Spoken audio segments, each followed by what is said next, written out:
This is the field of the unknown, the strange and fantastic, the horrific and amazing.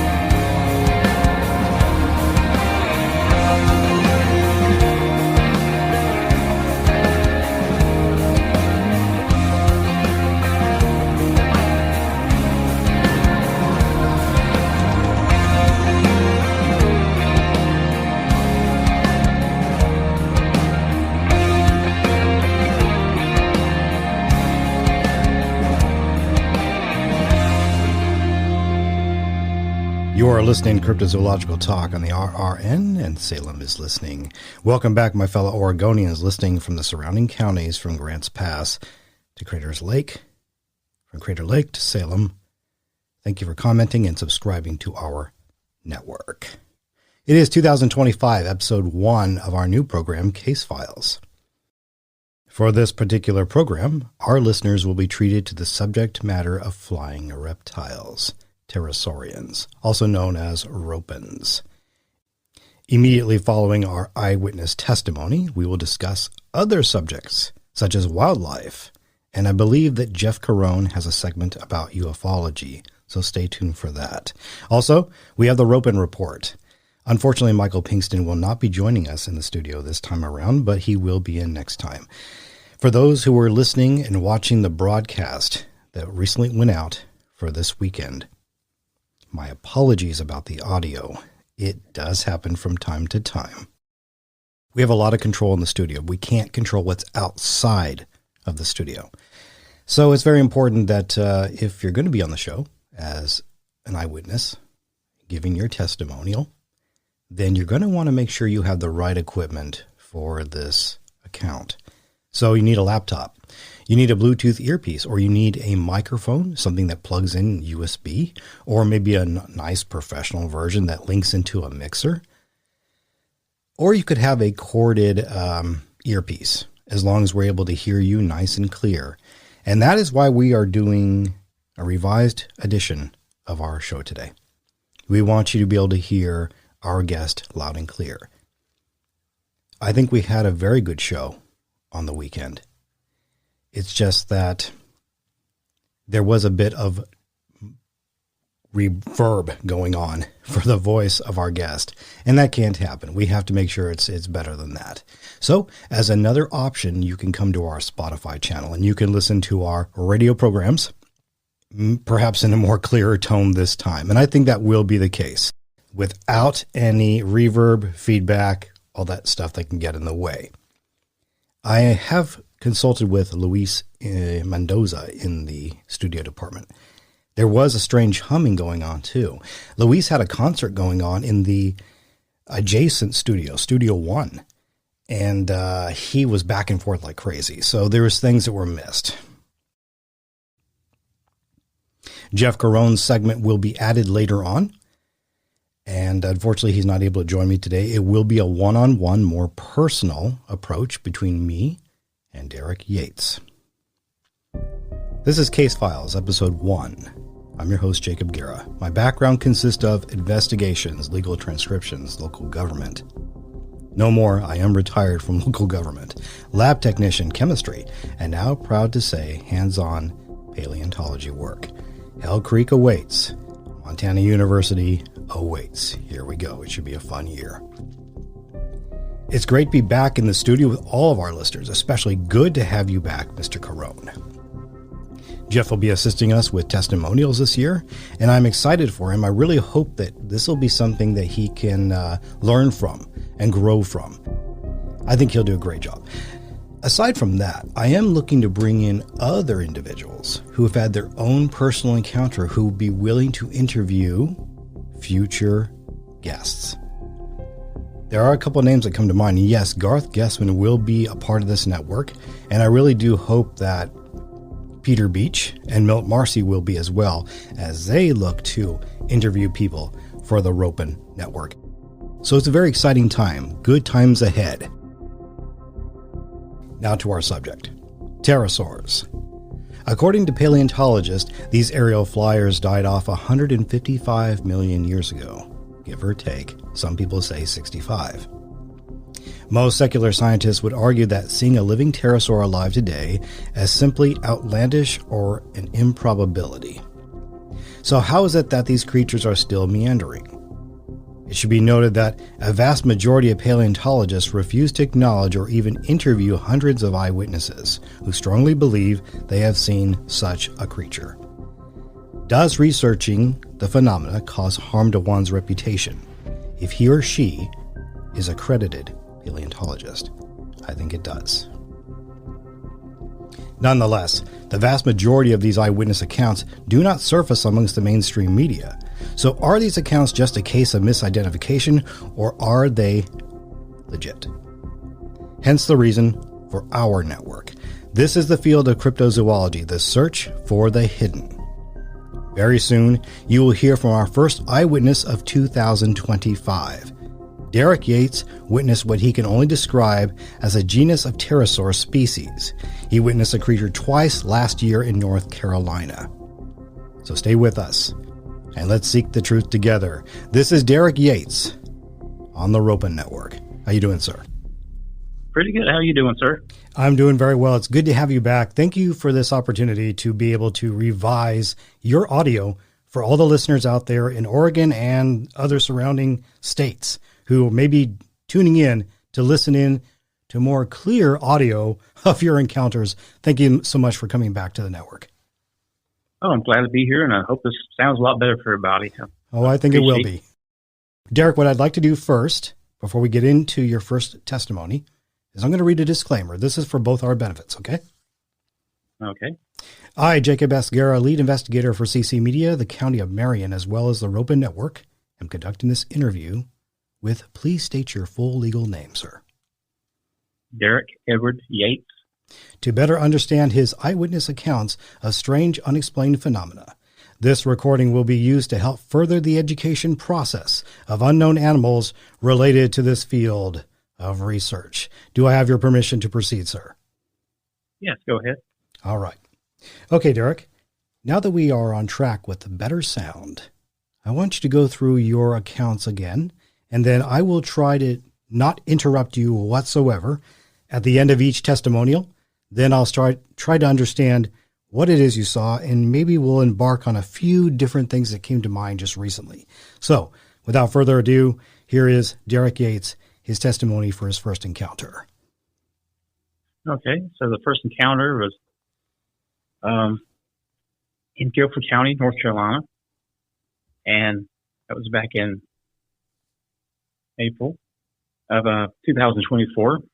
So, not to give the exact location away, because I'm not sure with the property owners if they would, agree with that, because of the content of a sighting of a flying reptile. But it's a big box store, and we had been shopping, and we was leaving the store, walking down a sidewalk path beside the store, and when we go to this particular location, I like to park to the parking lot, just cause a lot of times there's traffic toward the front of the store. So, we don't mind walking, so we park to the back, and it's easier to just get in and out of the parking lot. And also, along that back stretch of the parking lot, there's a wooded area. And so we were walking, myself, my son, and my wife. And we were heading to the car to leave. And it was I think it's probably about 7:30 in the evening, and the sun was going down behind the trees. There's still, pretty good amount of daylight, but, the sun was setting. And, good weather, might be a slight breeze, if any breeze. And we were walking, like I said, back to the car, and my son explained something to us, the effect like, what is that? So I glanced up, we was walking in the same direction, glanced upward to see what he was talking about. And when I glanced upward, in the direction he was walking, there was a matte black flying reptile that was in flight. Well, it was in gliding at that point. And within about 4 seconds, it had glided around the corner of the building and out of sight. So when you see something like that, your mind's thinking like, this is not something ordinary. It's not just a bird. It's not just anything you could put in there, a goose or a heron or whatever. This is something out of the ordinary. So as quickly as we continued walking to a car, which wasn't that far away. We got in the car, turned it on, probably less than a minute, drove around to where the side of the building was, hopefully to see more of the creature. But by the time we got to the side of the building, it was gone. So looking back, it might have been the thing that, I told my wife, if you don't mind, wait here, that me and my son are just going to run off and take after it. But we didn't do that. And anyway, when we got around to the side of the building, like I said, we didn't see it anymore. So we came back the next day and kind of did some more exploration, and if you look at the side of the building where the creature was headed, on the right side you have the building itself. On the left side was the continuation of the woods. Around the back of the building was a field, and behind the field is a short field, but you had some more woods. And we found out after that, beyond the woods was a pond, and beyond the pond was and some more residential areas. And also there's like a little lane, a little pathway of grass between the building and the woods leading back to the back of the building. And there were two, I guess you would call them sewer drains. There were probably 4x4 concrete blocks raised off the ground, and they had openings around all four sides of about 10 inches. So looking at the area, I was thinking, well, where was this creature headed? Where could it have gone? And it could have, once it got out of view, it could have, went to the right, flew over the building, could have went to the left, down into the woods. It could continue straight back into the woods behind the building. And one thing that popped in mind, it could have flew down to the ground and crawled into one of these storage screens. Yeah. I'm not sure if it had the ability to kind of flatten itself out and dip down in there, but it's possible, I guess. I mean, if it had a escape route, that would be one way to go. But before, my son actually saw it a couple of seconds before I did. Remember I said that he exclaimed, "What is this?" When he saw it, the creature was in a tree and 15 feet off the ground. So it was, he said he looked at, he's walking in the direction. He looked that direction of the tree and just saw the object in the tree and said, well, that kind of looks out of the ordinary. It's just like a black object sitting in the tree. And then pretty much as soon as he saw it, it took off. It left the limb and took one flap, and then it glided. And that's when he explained, well, what is that? And that's when I picked up on the viewing of the animal and saw it continue around to the building. Like I said, the whole event probably lasted about 4 seconds, and you don't have enough time, unless you had a phone in your hand with the camera open up, ready to film something, especially my phone, it's outdated. You don't really have time to get the phone up, go to the phone app, get everything working and take any kind of footage or any kind of, Yep, agree. It didn't make any sound. The animal itself, like I said, was a matte black flying reptile. There's no feathers, no fur of any kind. When I saw it in flight, or it was actually gliding, my son saw it take a flap of the wings, and when I saw it, it was gliding. And so it saw the creature. So the head, there was no beak. It had a snout. It had I said it was like a skink-like head, a lizard-like head. Skink. Okay. And it had a short neck. The body is about the size of a goose. If you've seen a goose, it's about that size of the body. And, it's roughly that kind of shape. It's narrower at the front where the head was, it kind of more bulky in the middle, and then taper off toward the back. And it's these two small little legs or feet. They weren't hanging out too far from the body, but you could see the feet underneath the body, and it had a rat-like tail coming out from the backside of the animal. There was no appendage on the tail. There was a, like I said, like a rat-type tail, just straight it came straight back from the animal. The wings were like if you held your arms straight out the shoulders, straight out from your body, and where your elbows are, you bent them downward. This is how this was. The wings from where the body came straight out, and it's about midpoint of the wing. I don't know if you actually call it an elbow, but there's a break at the midpoint of the wing that went downward. Mm-hmm. The edges of the wing were curved at the tip, and it came back up to the body. It attached to the body. It didn't attach to the feet. It attached back to the body. Okay. The wings were solid. They weren't transparent. A lot of times you see depictions of pterosaurs, and sometimes they have membrane type wings. These were solid. The entire creature, from head to the tail, to the wings, to the feet, was solid matte black. There was no color variations. The only time there was any kind of slight color difference was it passed, I guess it was a sunbeam coming through the trees that was flying past. And it hit the wing at one point, just for a millisecond or so, but you saw the wing had a glistening, kind of like an oily sheen glistening to the outside of the wing. And sort of like if you see like a puddle in the parking lot, it has some oil in it. It has a multicolored little sheen to it, oily like sheen. Second, it's showing up on the wing. And it made no sound. It flew straight ahead.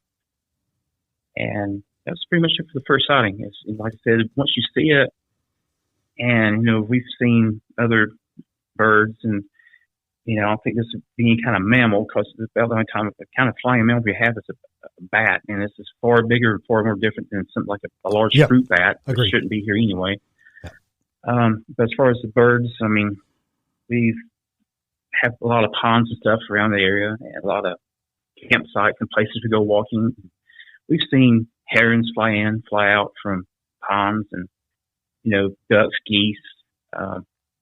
It was definitely none of these animals, and in the area we used to not have a lot of them. Presently, we do have a lot of hawks and eagles. Every time we go outside, you probably look in the sky, you see a hawk or an eagle, and you can see the definite feathers, the short feathered tail, and there's none of these animals. We have I guess you call them turkey vultures. Yep. Which are small vulture, buzzard type animals. And, you can see the beaks on these. You see the feather wings. They're black birds, but, you can tell this animal is more solid, more black looking than even these animals. Yep. And so it doesn't match anything around this area. And, I've gone online, looked up, other animals from different parts of the state, different birds and stuff, and there's nothing that matches this. Even in Virginia, Tennessee, other surrounding areas, there's nothing that matches this animal. Pretty much, because pretty much, any kind of bird you look up, you see feathers, whether it's white sitting on the ground or whatever, you notice feathers. This creature had no feathers. Yeah, and to reiterate on this one, folks, and for Derek, when you see a bird, a bird. They don't have to be so high up to understand the anatomy of a bird. It's just that most of the time people are not looking up, they're looking forward. So you could very well miss a creature like this. It could be there and you would never notice it. Some people have confused this with a bird, and it winds up being one of them. But I understand where there are some misunderstandings when it comes to herons and other larger avians, is because when they fly, their legs are out, making it look like from a distance, you're seeing a long tail with an appendage or flange. Okay? So that's why people get confused about that. But again, herons have feathers, large feathers on their wings. All right? So good. A good, solid understanding of this. So this animal was, probably 15 feet off the ground, about 100 feet away when we saw it. So it was just a close sighting. Yeah. A heron, this count right off the bat, the color, usually the, anywhere from, if it's a stork or something, white, to a heron, be more of a bluish color. Noticeably long neck, a beak, like they stretch out. The wings large and feathery. This animal was nothing like that. The animal had feet. You see the feet, and a tail came out behind the feet. So it wasn't like the feet was being mistaken for the tail. You could see the feet and you could see the tail. Two separate parts of the body. Absolutely. The neck was, the neck had, it was like a short neck because the head was close to the body. And there was no appendages on the head, no crest, nothing like that. Just like it says, like a smooth lizard type head. Couldn't really see details of eyes, or the mouth was closed. And that's the interesting part here, Derek, that we're going to get to in a little bit. Okay. Mm-hmm. So let me come back for just a little bit here. Now, This is something I would like to ask, which I didn't ask before. When you're running a show, there's so much that is involved that you have to keep track of, and you will miss a few things. It's nice to be able to have a follow-up to bring more light into one particular flyer. And this is a Draco maculatus. You ever heard of them? I've looked at different pterosaurs and stuff. But okay. Well, this guy... I'm not sure. Okay. This guy here, he is not a pterosaur. He is a flying lizard, native to Southeast Asia and India. So his morphology is not the same. But a question would be asked from anyone listening. Okay, wherever you are, wherever you're tuning in and listening to us, you may say, oh, come on, he just saw a flying lizard. Well, here's another problem, folks. Last I saw, there's no known record of Draco maculatus being larger than 8 inches. Yeah. Remember, lizard versus reptile, not the same. Not saying tomato, or more like saying tomato, carrot.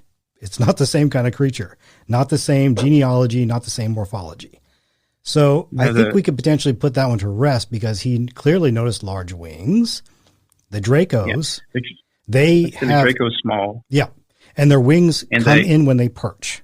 They're like a lizard. Yeah, and they have arms. So, this creature didn't have the arm that if it had an arm structure, it's made into the wing. The Draco lizard has, back legs, front arms, and then the wings kind of fold out from the body and fold back in, like membrane type wings.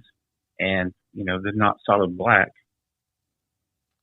So, like I said, in the size, it's definitely not one of these animals. And I'm not sure the flying range, but I'm sure it's probably just from tree to tree. It's probably not any great length.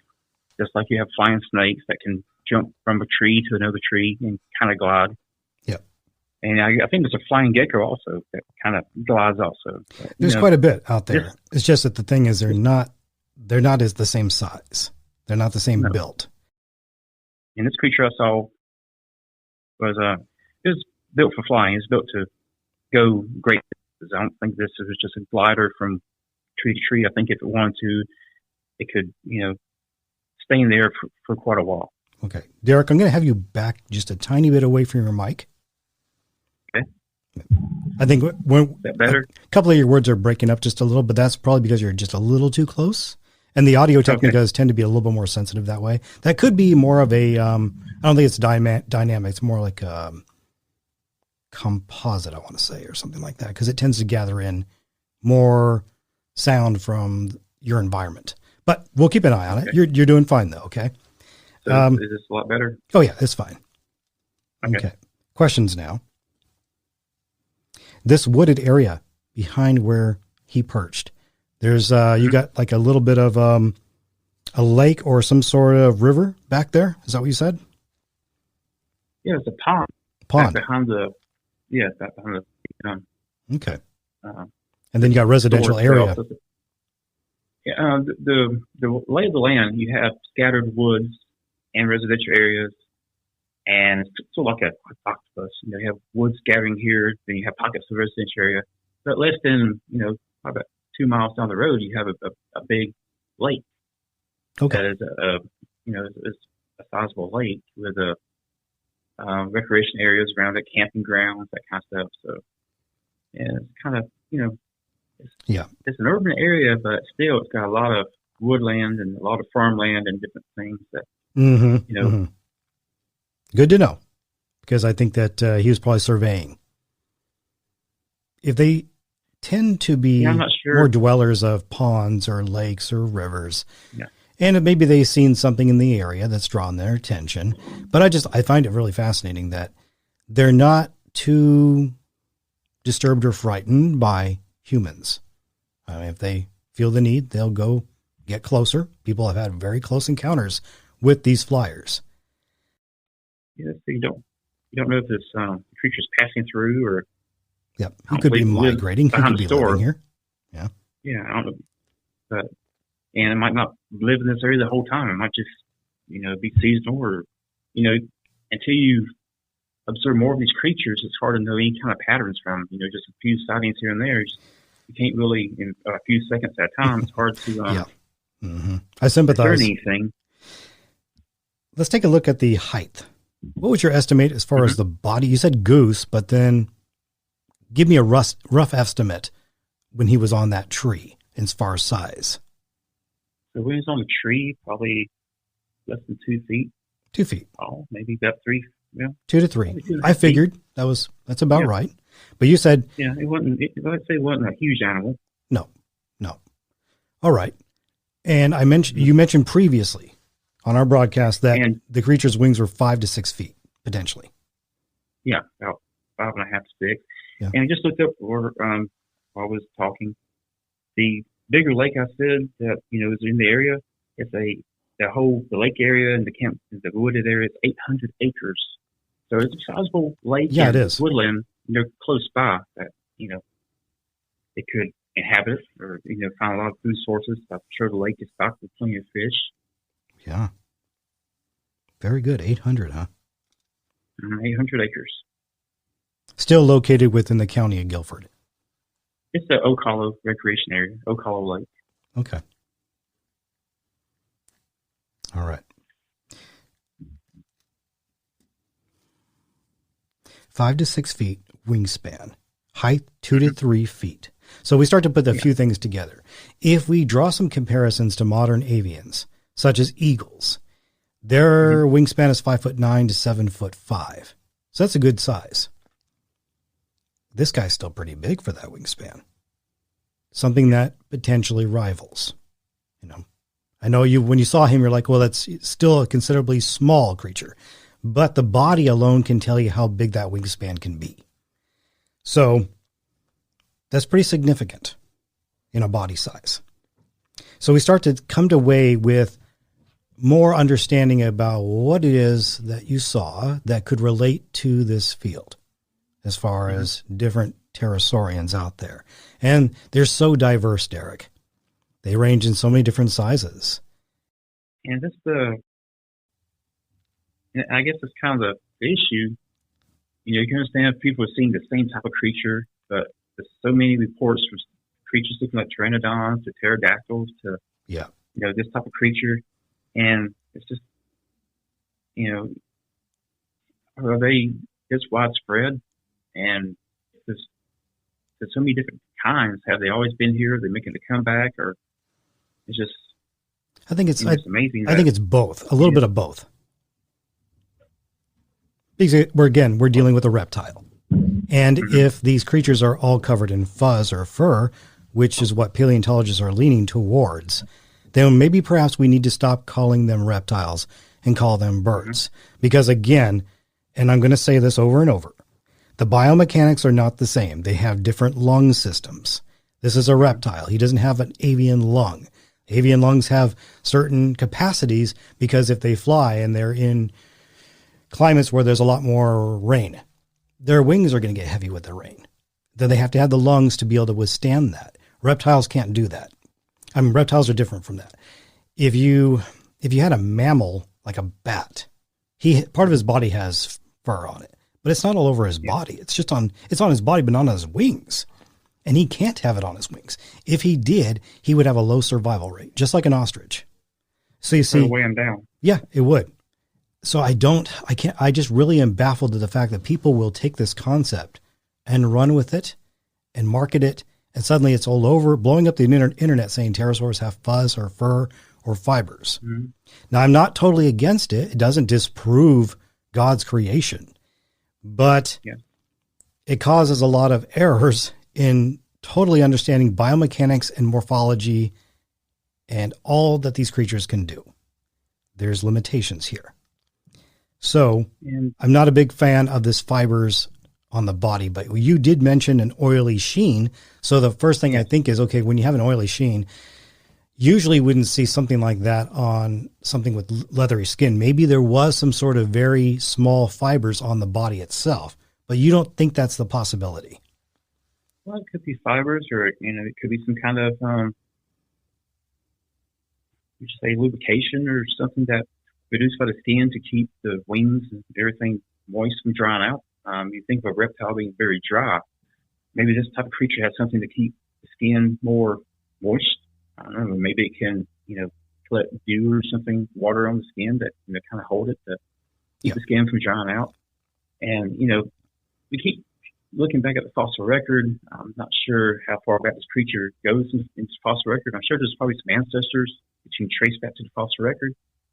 But it depends on what you want to take out of the fossil record. If you want to go back millions and millions of years, if these animals have been around since that time, then surely they've adapted, they've changed, they've moved from environment to environment. Reptiles are very resilient, as far as like turtles, crocodiles, snakes.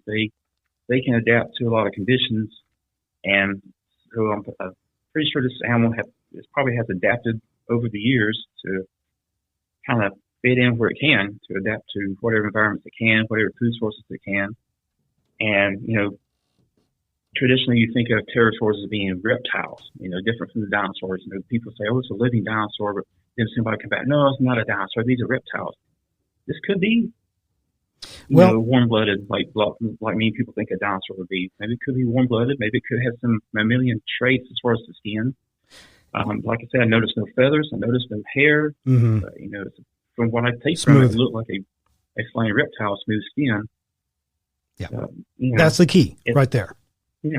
But again, yes, a lot of people confuse this. This is why they say pterodactyl instead of pterosaur. They don't know what a pterosaur is. It's the same thing. It's just that pterodactyl meaning placement of fingers, and then the soaring, because their fingers they're very diverse. But at this point in time, we know that there are 3 placements.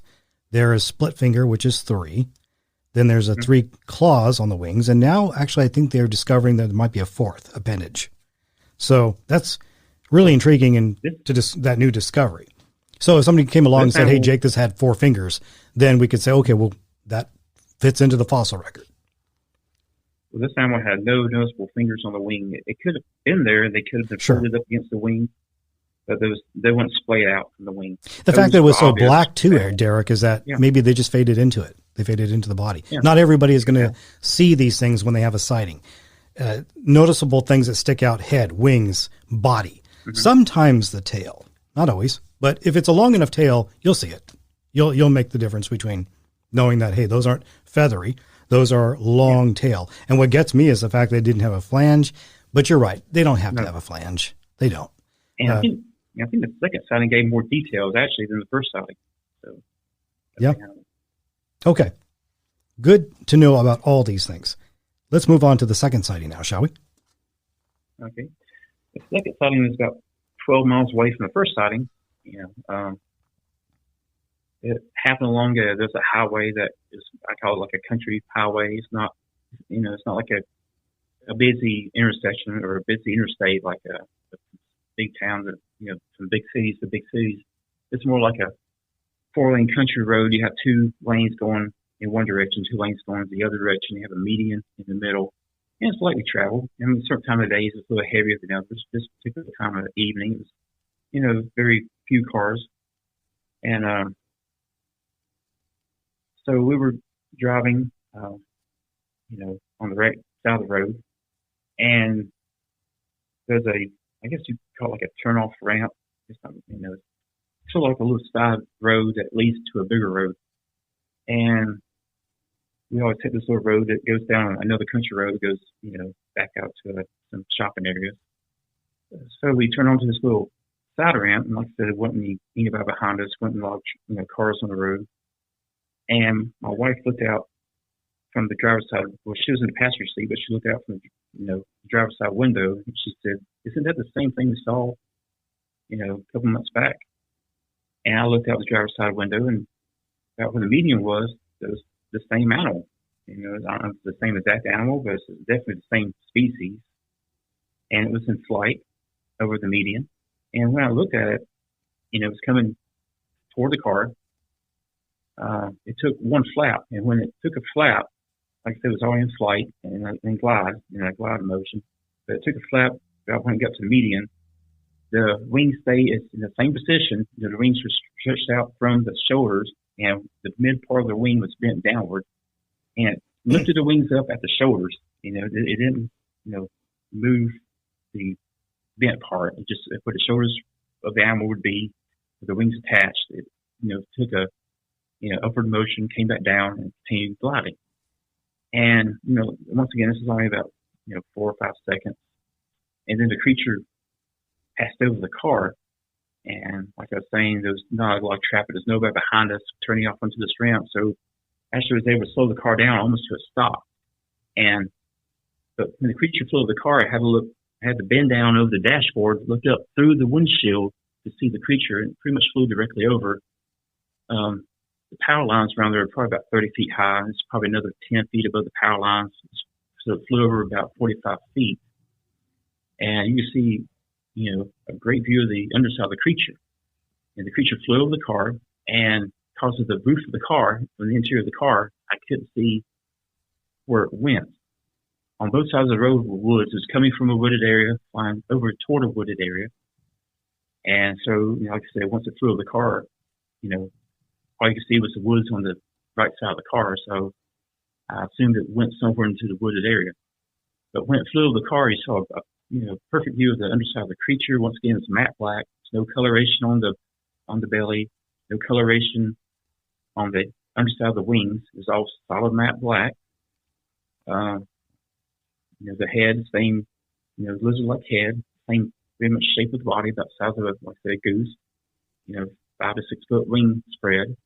The wings came out. Okay, the head, if it was a neck, it was a short neck attached to the body. Then right behind, where I guess you could say the shoulders of the animal, where the body began behind the neck, it's where the wings branched off.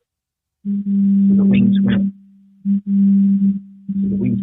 out, and then it kind of curved around the tips and came back in and attached to the body. A lot of depictions of pterosaurs had the wings attaching to the legs. The wings attached back to the body. Let me jump in here, Derek. Hold your thought. So you mentioned that the wings are attached to the body, not to the legs. And no, not to the legs. Yep. And that's okay, because there are different pterosaurs where the wings do attach to the body. There's plenty of them. And we're going to get to that. But please continue. And then you saw, as the body continued, it tapered back, and you saw 2 legs. They weren't long, but, you saw the claws.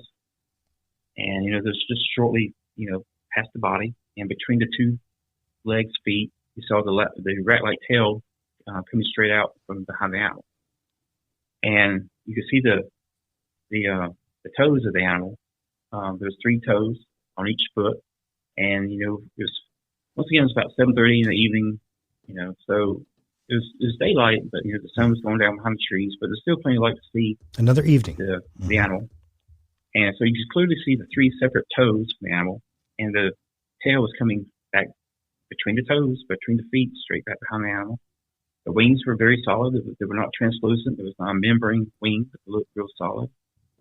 And once again, it's just solid matte black, the whole animal. It made no sound and just flew straight as it glided over the car. And 3 people, son, wife, husband. All saw this the first encounter, the second encounter was just me and my wife. Yep. We both saw it. Okay. And so we continued driving, making the turn, driving on the side of the road, and we didn't see it. There was a church up the road. Thinking back, maybe I should have stopped at the church, got out, and, maybe got a glimpse of it flying, at some point. But we didn't do that. We just continued driving to somewhere we had to be. So, okay. Once again, it kind of, it verified the first sighting that, it's the same animal, same type of animal. And I'm just very grateful and blessed to have seen it twice. Absolutely. And I remember being in the studio and telling you that I think a lot of us would have loved to be with you at that moment in time, both times, just to get a glimpse of an amazing creature that is supposed to be extinct, but is alive and well. Mm-hmm. So that is pretty special. I think that's probably that you have when you like saying that, it's a flying reptile from all indications, no feathers. There's no feathers, apparent on, in this sighting, no fur. It looks exactly like a flying reptile. And when you look at depictions of pterosaurs and stuff, and I mean, this would be what this animal looked like. You say flying dinosaur and stuff like that, scientists automatically slam the door on such a subject because, it cannot be a flying dinosaur because, of course they died out. There's no way they could survive until today. We know differently. The closest thing it looks like is a pterosaur. Yep. Okay. Is it possible that maybe this creature was just a dark gray? Do you think you have a good judgment in color? I've never seen a creature just matte black. It is just so matte black, the whole animal. There's no variation. A lot of times you see an animal, maybe, other types of reptiles where the belly may be a different color than the backside, or, it may have stripes, or this is solid black. There's no indications of lighter black. It's just a uniform color. And, I don't know, maybe it's some kind of hunting mechanism. This creature is so matte black. If it's coming out at night to hunt, it'd be very difficult to see this against a black. Yeah, it would be. And you could probably easily mistake it for a bat. No. At night? A bat would be totally different. One thing, the size. A bat's motions are more, fluttery. I've seen bats around light poles and different things, and the way this creature moves and size, and you would not mistake this for a bat. No. Okay, very nice. I think that's something that others would ask. So good to know. Mm-hmm. And the first sighting, as far as the distance, I think you said it was 15 feet up on a branch, but how far away from you again? 100, 120 feet away. We was walking toward it. And I've said before in the other interview that apparently this creature saw us before we saw it. And if you have a stray cat in your yard or something, and there's this cat in your yard, I'm walk up toward it, or a rabbit or something like that. It will only let you get to a certain point. It might sit there, calmly and watch you, and then, if you're trying to sneak up on a rabbit, at some point it's going to take off. Yeah. So I think that's what this creature did. I think it was watching us. We was just walking toward the car, but I think it didn't. I think it thought we was walking toward it because it was going in the same direction. And I think at some point, especially when my son looked up and saw it, made eye contact, I think it said to itself, "Well, this is close enough. I'm going to take off." So I think that's when it decided to leave. And like I said, it didn't fly erratic. It flew like it knew where it wanted to go. I'm sure it probably had some direction it knew to go to escape or avoid, Yeah, and then you said, too, that it flapped once and then flew and glided. Yes. Mm-hmm. Yeah, it flapped once, after it left the tree, and glided the rest of the time. Okay. And when I saw it the second time, it was coming across the highway, took one flap, and then glided. Yeah, and I want to make something very clear for the audience, too. Not all pterosaurs just glide and glide and glide, or soar. They do flap their wings. As a matter of fact, all of them flap their wings. It's just that the larger variations will soar. They're more like a glider. The little guys, which is what this potentially could be, is going to flap quite a bit and then soar. Because he's, different body build, different structure. Okay. But you did say something again. Now, the reason I asked you about the distance, we recently had an encounter explained to us in Buffalo, New York. And the man said the pterosaurs were about 0.7 of a mile from him. That's a long distance away. It really is. He said it was a clear sunny day, though. Could clearly make out that they were extremely big and they were perched on power lines. And again, I say, yes, you can probably make out the object to see that, hey, this something is terribly wrong. But 0.7 of a mile, I have a hard time believing anyone could make out extreme amounts of details like he did. So that's why I bring this up. You said, now correct me if I'm wrong, 100 feet away, correct? Yeah, on the first sighting, yes. First sighting 100 feet. So from 100 feet, Derek, on that kind of a day, you can clearly tell that this is not a bird? Yeah, it's not a bird. No. Okay. Once you didn't see any feathers. And on the sighting where it flew overhead, if you look up at a hawk or an eagle, something like that flying, even if it's flying, very high in the sky, the edges of the wings, the feathers on the edges spread out. You can see the feathers. You can see the feathers on the back of the animal. Yeah. And, they usually circle, they fly, kind of like a circle path around, kind of hover over, This animal flew straight, and, there's definitely no feathers coming off the wings. The edges of the wings were very smooth, and there's no feather plumage at the tail. It just had the rat-like tail. And, just if people say, well, why aren't these things being seen all over the place? I think it's just because people don't look. I think when, if you spend time out in the woods like we do, and, a lot of times even when people go out in the woods, they're out there, doing other activities, they got radios going or whatever. When we go out to the woods hiking, we're quiet. We don't have any music going or anything, just quiet, paying attention to nature. And, people want to say, well, wasn't there any other people at the box store, the big box store? Yeah, there's probably 50 cars in the parking lot. Most of the people park at the front of the store, and they get out of the car. Usually 90% of the time they're on the phone, and they walk straight to the store, straight back up to the car.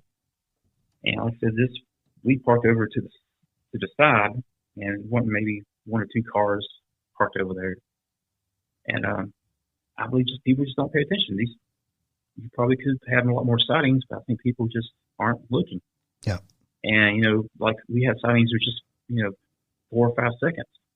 And, that's very quickly. If somebody's not looking in the right direction at the right time, the right moment, it's easy to miss these creatures. It is. And then to reiterate too, Derek, like we had mentioned previously, it's difficult to whip out your phone and start recording or taking pictures. It's a fast sighting.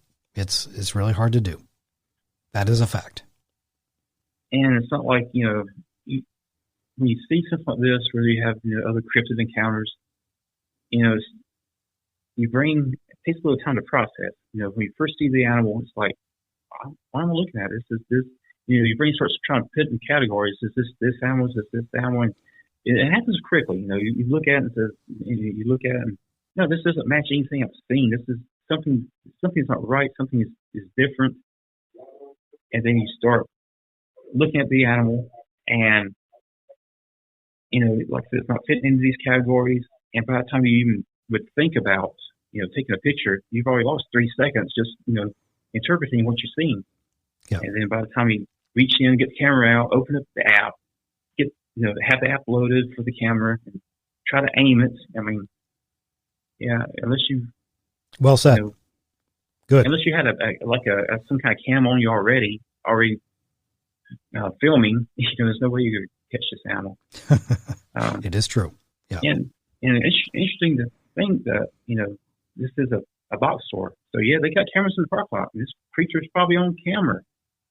And, you don't want to go and check on store security. You don't want to ask too many questions, but checking around with some other people who've worked with, store security at other locations, not this location. But a lot of times you have parking lot cameras, the recording's on loops. Yeah. And so unless there's an incident like a wreck or a robbery or something in the parking lot, that footage is not going to be pulled and looked at. It's just going to record over itself night after night. Yep. That's what Jeff was saying, that these guys could have a recording of a living pterosaur on their video footage, but unfortunately it's not going to prompt anyone to go looking for it because it's not a crime in progress. Yeah. Yeah. So nobody's going to pull the footage or, and look at it. And if you walk up to them and say, hey, I saw a pterosaur in your parking lot last night, and you pull the footage, take a look at it. Yeah, they probably won't be too. They will definitely be dismissive of that. Yeah, you have to approach it with caution. Say, I think I saw an unusual bird on your camera, something that could be extremely rare. Can we possibly take a look at this? Maybe go in that direction. Thinking back, maybe that could have been something that could have occurred, but a lot of times don't think about that till, days later. It's like, hey, there probably was some cameras in that parking lot. Probably could have caught it. And who knows if it's still in the area, which we go back to the area at least once a week. And every time we go to the area, we're always looking at that part of the parking lot, scanning the tree lines, keep an eye out, see if we happen to see it again. And we haven't seen it again in that parking lot. But, and I wonder about these cameras, these loops that you mentioned, and it's true, they are on these loops. How often they delete the footage? I wonder how long they keep it for. That I do not know. I'd be curious to know if anyone out there wants to enlighten us. Yeah, it may be different for, different companies, locations, but generally it's about every 12 hours. They loop through 12 to 24 hours, and it's completely erased and recorded over. Ah, okay. Well, I guess, I don't know if they use a hard disk or something and it's a save. That would be difficult for someone who's trying to solve a crime, because that investigators will use those. They'll go to somebody's store and say, look, there's something happened in your parking lot. We need to get a hold of this footage. And usually they should be able to go back weeks, years, I would think, but I don't know. Like you said, it could depend on the company, how quickly they're looking to erase footage where nothing happens. So that's something for us to consider. Last question pertaining to this one. Okay. Oh, go ahead before I move in. Well, I guess it also depends if the crime is reported, if the crime happens and it's reported, within a few minutes, if it's robbery or something, I don't know if, like they go back weeks, if the crime's committed, I'm not sure if the footage will be there or not. Yeah, usually they're pretty prompt about these things. If a crime is committed, they're on top of it within minutes. So others step in and they start saying, okay, we need to talk to the manager of the store and get this information. Yep. Last question pertaining to this encounter. Okay. Do you think that maybe you might have been in denial about what you saw after you saw it? No, I mean, you're positive what you've seen, and it's not like, you did that imagine it. You got three people seeing the same thing, and, you have many questions that come up, like, because you wonder, well, how is this possible? Where does this come from? Where's it been this whole time? Where's it going? Where's its habitat? Is it passing through the area? Does it live in the area? I was hoping, having two sightings, I was hoping that there'll be more sightings of this creature come forward, and currently trying to investigate, putting up postings on websites, putting up flyers and different things, hoping other people will come forward who have seen this particular type of creature. And so hopefully that'll mean that maybe for part of the year, they'll at least, staying in this area. I don't know if this, like I said, I don't know if it's this habitat or if it's just passing through from other areas. Yeah. And you're not going to know it until you get some more sightings listed and some more information. Each sighting, if you get more information about this animal until, some more sightings occur, it's kind of hard to pinpoint exact habits of what this creature is doing. Yeah. But you're positive what you've seen, and looking back, once again, you play it back through your mind, compare it to other animals. Like I said, we've looked at other animals, not only the animals in this area, but other animals, and people suggest like stuff from other continents. Could it have been this? Could it have been that? Escaped pet. And every time they suggest something, you go pull it up and take a look at it, and it's like, nope, that's definitely not it either. Okay. Even what you saw. Animals from South America, people, and so nothing matches this creature. Okay. And you go look at, Google the pictures of pterosaurs and stuff like that. Remember these are all artistic interpretations of the animal. Nobody's actually seen these animals from millions of years ago. People are seeing them now, and people have seen them in the past. There's been reports of these creatures, reports from Papua New Guinea, reports from Africa of pterosaurs.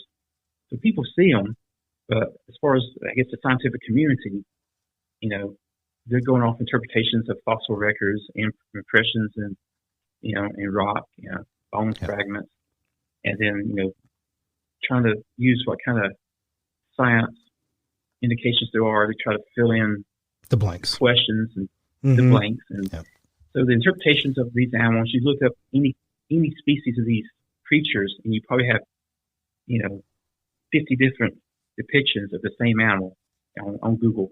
Yeah.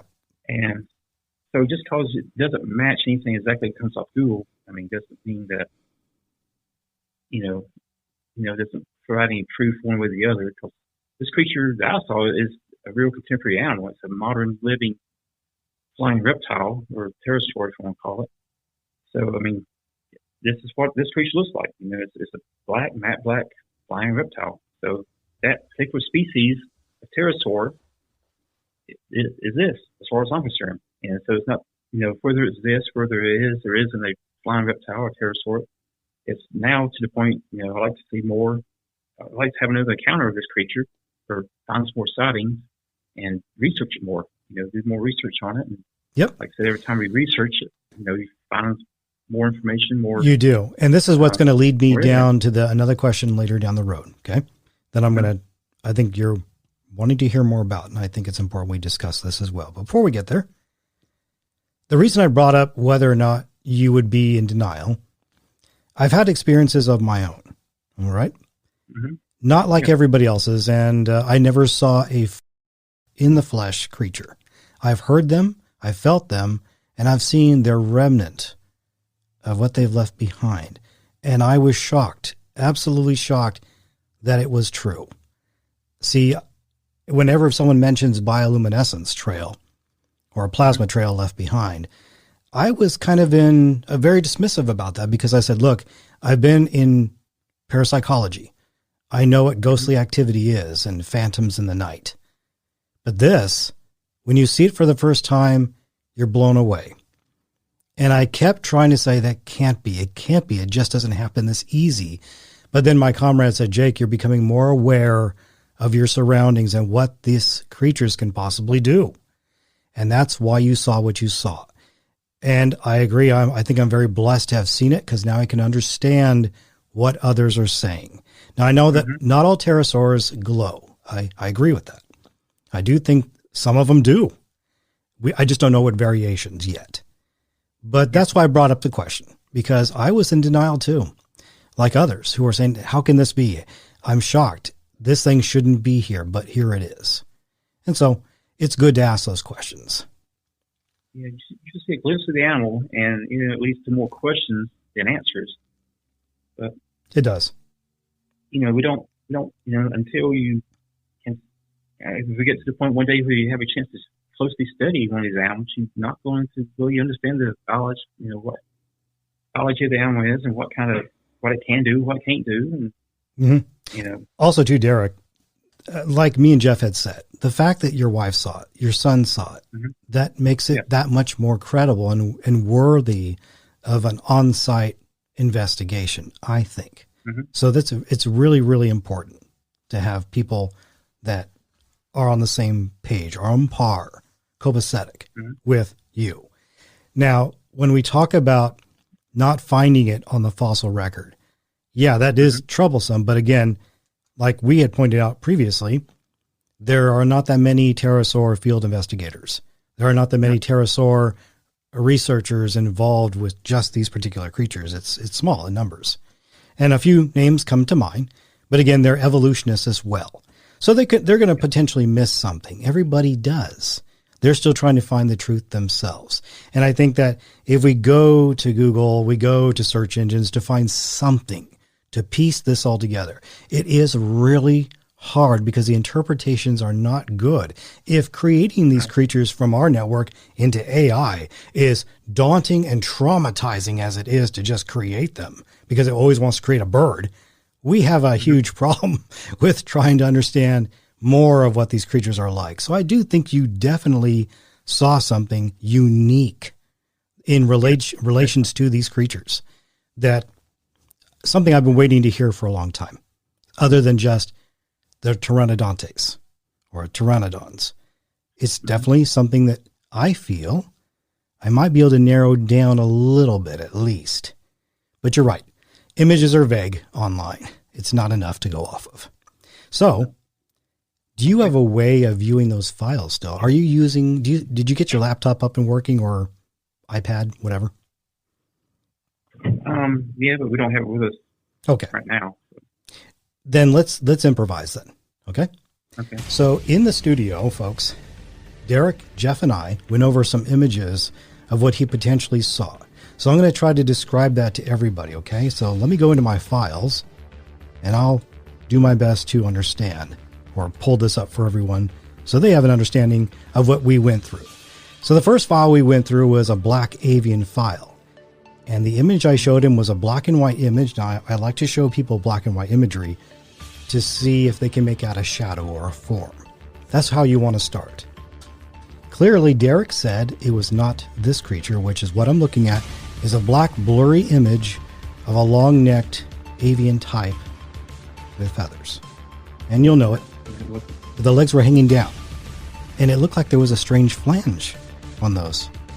Something that's hanging down. But those are legs. Okay, so he clearly said this was not his creature. No. Yeah. No, it was definitely not that creature. Yeah, and then the next image we had was another blurry black and white. Again, this is a process that you should do, that people should implement when they're trying to get to the facts. And this is what is known as a frigate bird that he dismissed. He said, no, this is not it. Frigate birds are not native to the U.S. They're native to Papua New Guinea and other places like Australia. And you can clearly tell they're not very big, and they have a very strange red, almost abomination coming from their throat that does expand and release. And you will know that when you see it. But then you see the long protruding end. You think, oh, is that a reptilian tail? I have a hard time believing that. The only thing that would match a pterosaur when it comes to frigate birds is maybe the wings only. Only the wings. So I can see why that can be a confusion here. But these guys don't migrate to the U.S. They could. I'm not going to be completely dismissive of that. But clearly this is not what Derek saw either. No. Definitely not a match. Yeah.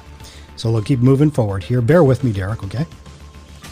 Then I showed him another blurry image, black and white, of a very large-looking creature. But he was able to make out that this was just too long of a neck. And that's what I think stood out to Derek. And again, he said this is not a match, but this is another image of a heron, okay? Just a little bit more darker. Yeah.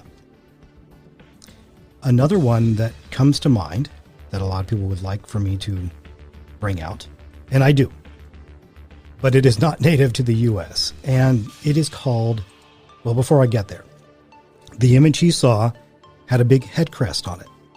Okay, now we're getting somewhere. But this guy that he saw did not have a head crest. But this image depicts it. So you're thinking, okay, what's a black and white image with a head crest? Is this pterosaur related? He said no, it didn't have a head crest. But it turns out that this is an image of a cassowary. If you're familiar with cassowaries, they're not native to the U.S., unless you were to import them, I think. I better check my records on that. But just, anyway, cassowary does not fly. It's a big body. All right? Definitely not. Yeah. Feathery, too. If you saw it up close, you're going to know. All right? So we went through the file of avians, and it was kind of a brief look over as far as morphology. Before we got to the next file, which was pterosaur suspects. But before we did that one, there was one file before all of these that I should have mentioned first. I didn't. My apologies. I showed him an image of a beaked animal here that I thought might be close, and sometimes you could come away with this being a match. Maybe from the distance, too. But this guy clearly has feathers. Derek said no, he has a beak and he has feathers. Yeah, no beak and feathers. Yep. And that was one version of what I'm going to call it. Then I showed him an in-flight picture of beak and clearly wings and feathers, and maybe more a plump body with a long appendage, furry tail. That was not it either. Then this is the one that catches everybody's attention. This clear, colorful image of what almost looks like horns and a reptilian face. Now, if you're looking at a guy like this, you might think he's a reptile. But actually, he's a nightjar. And Derek said, no, he's too fuzzy.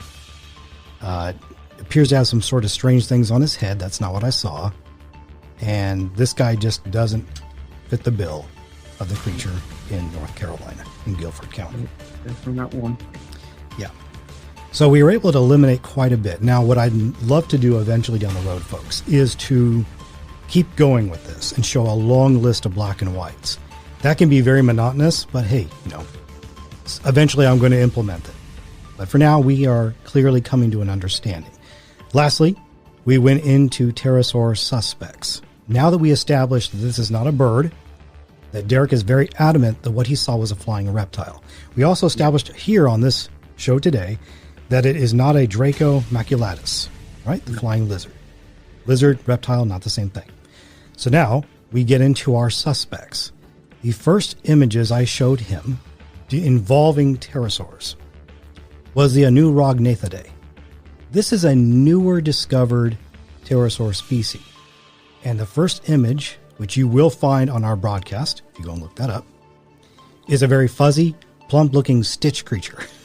He almost looks like the creature from Lilo and Stitch with that face. And Derek said, no, this is too fuzzy. And again, this is vague. This is just artwork created for paleontologists to put on a website for them. Okay, so we are going off of anatomy of what they believe. Okay, so this is not misinterpretation. This is actually what they think they look like. But this was not a match. Now the body structure is different. Yep. And the next one we went to was Batrogognathus. Now, this guy's too fuzzy, but he kind of almost represents like a frog-like body with those arms and 3 fingers on the wings. Now, Derek said he didn't see fingers, but it doesn't mean they're not there. But what Derek did establish was that we have a wing match that closely resembles what he saw. Is that correct? Yeah, this is the particular one that had the wing that came outward. It had a curve at the point, and one point it was curved, and it came back and attached to the body. Yep. Yeah. And remember, folks, he said attached to the body. That's good. Yeah, not the legs. And remember, pterosaurs, they're very diverse. So their wings can attach to their bodies, especially the smaller variations. So that's good. We actually have now a wing match. And then we moved forward. We looked at a few others. He was dismissive of those until we finally got to a different category. All right. I'm going to pull up that category in just a moment here. We came into the category of Dimorphodonte. Now, if some of you are familiar with the name Dimorphodon, which has become more popular these days, they have a very monstrous looking head from if you're up close, and they look like they have something with a row of teeth too. Something that could literally chomp your finger off. But what stood out to Derek on this particular image was the tail, because he was dismissive of the first image. He said, no, based on this, we have more fuzz. I'm just going to say it. There's a lot of fuzz on these pictures, guys. It really is. They put them on almost all of them. Okay. We understand where they're going. We're going in a different direction, but we're showing you to compare.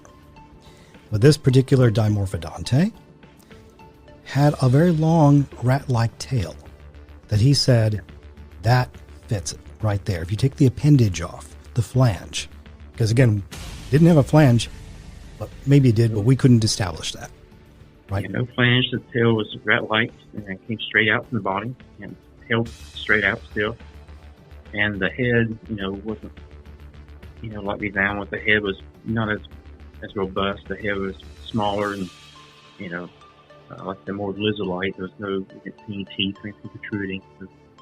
The mouth was closed, so yep. The tail was very close, just except the appendage. Correct, you are. Well, we moved closer, didn't we? We established now that we have a wing match and we have a tail. So we're getting somewhere. Again, to pinpoint an exact one. Yeah. What I decided to do was to steer away from the other ones like Rhamphorhynchidae or the Tapiharidae, which are much larger. Okay. Rhamphorhynchus is going to be a lot bigger too. They might be, their wingspan is anywhere from about 10 to 20 feet from the largest Rhamphorhynchus. So no, I don't think it's that direction at all. I think that what he saw, ranges could very well be anywhere anything from about 4 to about 8 feet, but he established 5 to 6 feet. Okay, so we'll stay within that category. So I'm not going to even bother to mention those two.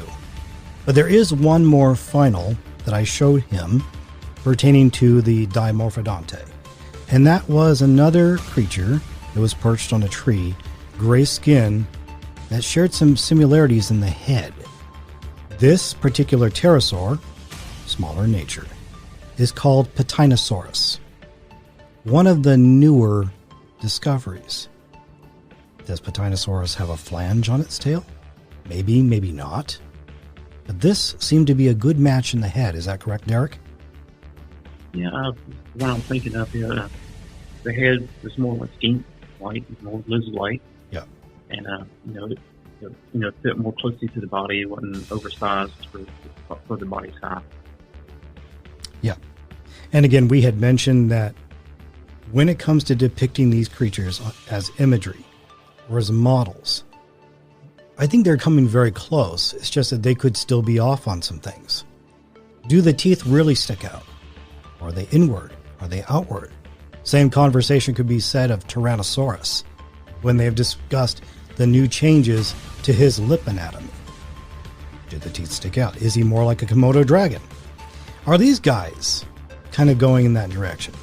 Now, Derek said no teeth were sticking out. His mouth was closed. That's noticeable. Yeah. And I think, Derek, if you had, I'm sure you've seen these movies. If you look at some of the latest Jurassic Park movies that have Dimorphodon in them, mm-hmm. That's a pretty terrifying creature to come across, don't you think? Yeah. Yeah. This animal, it didn't, give that kind of striking appearance of being something aggressive or something dangerous. It's been very calm and peaceful, and if you was close to one, you probably wouldn't be threatened by seeing one of these other type of pterosaurs. Like I said, some of these other pterosaurs that have more of a carnivorous type look to them. Yeah. So it definitely didn't fit any of these types. Yeah. But we have some sort of connection here. So it could be an unknown family member. Now what they do is when they discover them, they try to fit them into a family if they can. And if they can't, they single them out. So far, there's only one pterosaur species that's been singled out because they have nothing to connect it to. Pretty odd, wouldn't you say? But still, that's what research is all about. Sometimes there's a hit and miss. And when I think about this creature, I really was hoping it would lean towards a Dimorphodonte. And it sounds like it might. There might be some similarities. But really, based on what I'm hearing from Derek, we could have an unknown here. Very much so. And that's why it's good to have research. Yeah. More research and more sightings. I mean, it's still a question. If we get some more sightings and establish, some type of habitat for this animal, and if you're able to do any more research, then, that's the only way that we could possibly come to a conclusion of exactly what it is. But until now, it's just all guesses. And that's where I'm going to ask a question of Derek here real soon. But one last question pertaining to this creature completely. Mm-hmm. The eye. Tell me the eye color again. I didn't see any eyes. I mean, I'm sure it had eyes, but, from, the distance. From the distance we saw in the first encounter, I didn't notice any eyes. And then seeing it from underneath, I didn't see facial features either. Okay. So. Good. See, now he's being truthful about this. Like, he's not going to embellish anything here. He's going to tell you what he saw and only what he saw. Yeah. He's not going to try to lean into something else to build it up. No, this is good. And even if people forget a little bit of what they saw, that's okay too. The most important thing is to just speak truthfully about what you saw. And I believe Derek has. Now, I'd like to talk about this real fast. You had mentioned actually, let me take a look here in my notes. Hunter, you had conversations with Hunter before speaking with me. Hunter mentioned, Derek, that you would be interested in being a part of this, a collaboration with our network. Is that the case? Yes. Besides this animal, we've also, we've looked into some other cryptids around the area, around the state. Because when you do research on, if you want to call this a Ropen, other things pop up.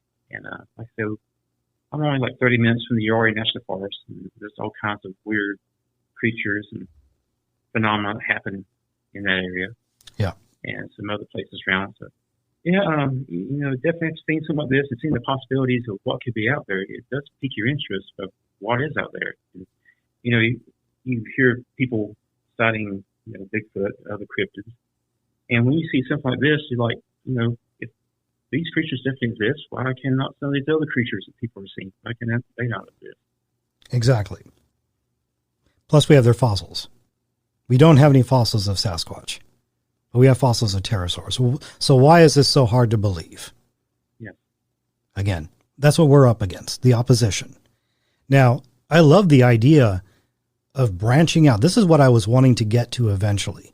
The only trouble I see here is if something was to happen, we have a liability issue. So that's something I want to look into first. But I love the idea of having Derek on board for North Carolina. Anytime something pops up, he potentially could go and speak with these individuals and represent us. I think that's a great connection. Well, like I said, a lot of times we're out in the woods also. So, yeah, if we come across anything or any more reports of not only this animal, the flying black reptiles, but other animals in the area, it'd be interesting to have a place to go on and come on and discuss it. That's why I'm glad that we helped create this network here. After all those years of just saying, hey, look, something needs to be done. And I'm glad I did this. I embarked in this direction for the Eyewitness, for you.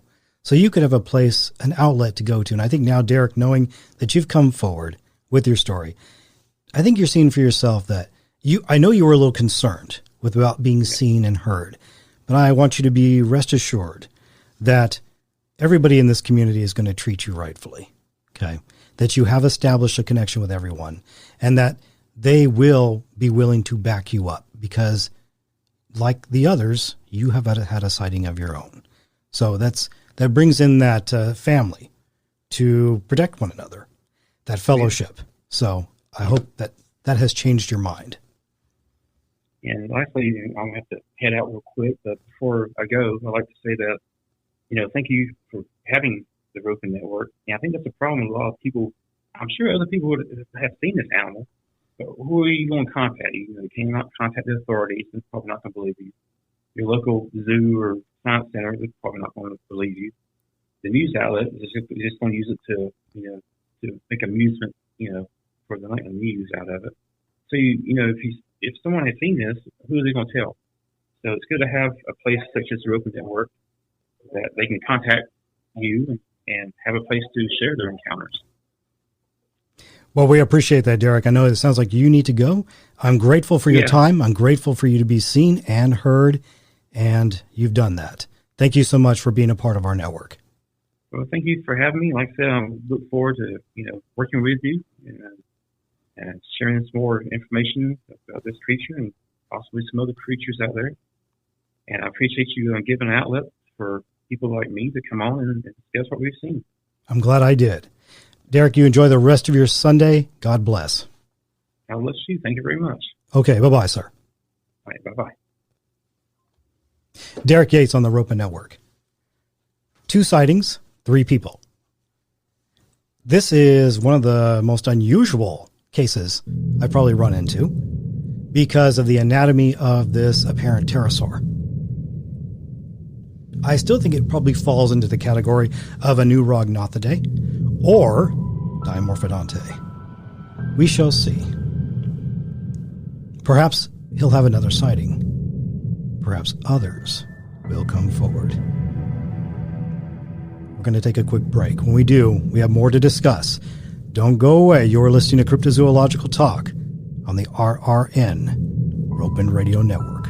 We'll be right back.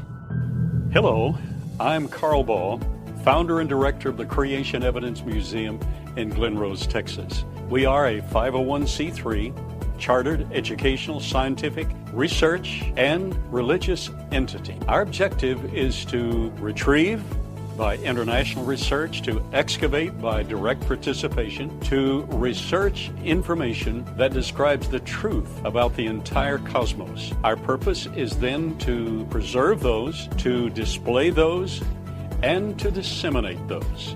From time to time, I have as guests certified scientists that will give you vital, intriguing information, and hopefully you'll return again and again. Welcome to our Creation Evidence Museum. Your exclusive home for cryptozoological talk, the RRN, Salem, Oregon. Let's seek the truth. Jeff Carone and I went ahead and discussed a few matters involving why paleontologists are not willing to interview eyewitnesses. I think there's a reason why. It's very simple. They do not believe these creatures are out there alive today. Although there are a few paleontologists who love the idea.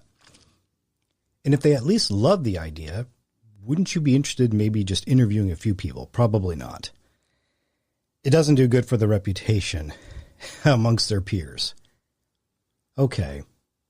So you may not ever see a change there. Maybe the conversation excites them just a little. And I'm not saying that they're just turning a blind eye to it. They very well could be, but I want to believe they're open-minded to some of this. As soon as it surfaces, they are the first people that usually chimes in. And I guess rightfully so, they are the fossil experts. It kind of reminds me of this. If you have a pastor, you sit in the pew and you listen to your pastor, right? Does your pastor make mistakes? You bet he does. Is he supposed to be teaching you correct, doctrinal, biblical teachings? He should be. He should know the book of Revelation, shouldn't he? He better. And if he doesn't, we have a problem. He's potentially misleading you. It's one thing to sit in a pew and listen to your pastor. It's another thing to actually follow along and read for yourself. I do think teachers make mistakes, no doubt about it. Professors make mistakes. Biologists make mistakes. Paleontologists make mistakes. So there are things that they haven't figured out. The bones can only tell you so much. So if somebody comes up with a theory, they'll accept it. They usually will take the concept and run with it without really considering it, without really giving some heartfelt research. So that was Derek Yates on the Ropen Network. Jeff, what an exciting interview. Oh, wasn't it? Yeah. I really enjoyed that. And, one thing why aren't paleontologists willing to interview? You don't ever see that happen from the mainstream point of view to even entertain the idea or hear it. Why the reluctance? I think that's a really, really good question a lot of people aren't asking. And to start off with, I would say to assume that maybe wildlife biologists or paleontologists aren't willing to go out there is not entirely true. Okay. Here's my personal thoughts on this. There are people who are going out there and looking in these remote regions or wherever you see something that might be dinosaur related. Okay. They're very few in number. So there's not many of them. I can guarantee you that. Okay. But they are doing it. There have been people in the past who have been wildlife biologists or paleontologists that have gone out looking. Here's the problem, though. They will tell you if you are not a certified or qualified paleontologist or wildlife biologist, then you shouldn't be going and looking. Okay? They told this to Rory Nugent. They told this to Roy Mackal when he went out looking for the sauropod in the Congo. Okay, if that's the case, then when are you going to do it then? I would ask the question of them. Okay. I would say, okay, look, if we're not qualified, then are you going to go look? Well, heck no. Why? Well, because we don't believe these creatures are out there. It's myth and legend. I see. And then they put it into the category of unicorn. Red flag right there, though, Jeff. If they would look at the Webster Dictionary, what unicorn is, it means singular horn of an animal. Rhinoceros. Yes. Monoceros. Okay? Monoceros. So that's the wrong attitude to have for this. If they're not going to go looking, then I will. Right. Okay, fine. I go out and look. What's the first thing they're going to do? They're going to write a blog about how they're ridiculing our efforts, even though they said we won't go out and look. You take a few examples of people who have chosen to go look for themselves. Papua New Guinea, Monster Quest episode, Dave Martle went with Garth Guessman out there to look for the Ropen. Oh, wow. Okay. He was willing to do it. Well, they also paid him pretty well, too. I bet they did, yeah. Cash is king. It is, yeah. It's money talks. Mm-hmm. But he did write an article later on that kind of poked fun at the subject. Glenn Cuban poked fun at the subject. Riley Black poked fun at the subject. These are people who are writing blogs. And unfortunately, when you go to Google and type in the word Ropen, which refers to living pterosaur, the first thing that's going to pop up is "Don't Get Strung Along" by the Ropen Myth. Oh, wow. By Riley Black. I actually did a video on this to counter that. Okay. These are people who sit behind the desks, the lab coat wearers, the bloggers. They will not venture that direction. But yet, if we do, what's the first thing they do? Ridicule it. There's an agenda, obviously. There's a clear agenda behind it. It's unfortunate because if you are a respected paleontologist, you're probably not going to want to dip your hands in the cookie jar of this one. Because you lose credibility amongst your peers. So your career and your cash flow are on the line, is what you're saying. Potentially. Yep. Yeah. You'd be surprised. There might be a good amount, a handful of people out there who are willing to discuss this subject. Right. But I guarantee you if they were to start a show where they would interview eyewitnesses, it won't last very long. Okay. They might interview a few and then drop it. Because it looks bad on their record, doesn't it? It does, yes. Yeah. But I challenge them. If you're really against this whole phenomena, then why don't you interview these people? Right. At least a couple times. Yeah. It won't continue like you and I are doing, though. And in fact, that's what scientists is. You take it, you interview, that's basic science, and they refuse to do it. Unfortunately. Right. That's the dilemma we are facing. I've also heard that they will no longer, the museums in particular, will no longer carbon date bones, dinosaur fossils, because, well, they're not going to have any carbon anyway. But I heard it happened after they did date some, and it showed that it was young, and that's why they refused to do it anymore. Is there any truth to that? That actually sounds like Bob Enyart in his conversation with Jack Horner. Okay. Bob Enyart, a very famous radio show host, said, "Hey, look, if money's a problem, Jack, we'll compensate you." He's like, "No, that's not it." "Well, what is the problem, Jack?" He said, "Well, you're a creationist. I'm an evolutionist." And that was left at that. Wow.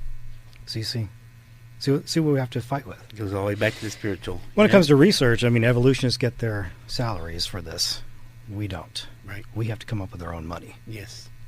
But we're at least doing something about it. That's right. We choose to venture where others will not. And it's only a matter of time, especially with all technology and the cameras and everything we have, before something finally gets through their efforts to withhold it. When that happens, do you foresee the local church, the naysayers, the people that claimed you wear a tinfoil hat, going to you for advice, going to you, the expert, or are they going to be like, I'm all on their own, and still ridicule and minimize the efforts of cryptozoologists now? I think the efforts will change. Okay. It will get better. I'm still not going to say that they're going to be on board fully on board with that whole phenomena. Maybe eventually. They need a little bit more convincing, don't they? Yes, they do. But they have quite a bit to go off of, don't they? Yes. They have the foundation. So the foundation is creation. That's right. What comes after that? It could potentially lead into this field. Yep. If they're willing to have eyes to see and ears to hear. That's right. But I think that the wheels are turning. Something is definitely changing here. It's so hard for people to break out of their bubble. Their bubble, yeah.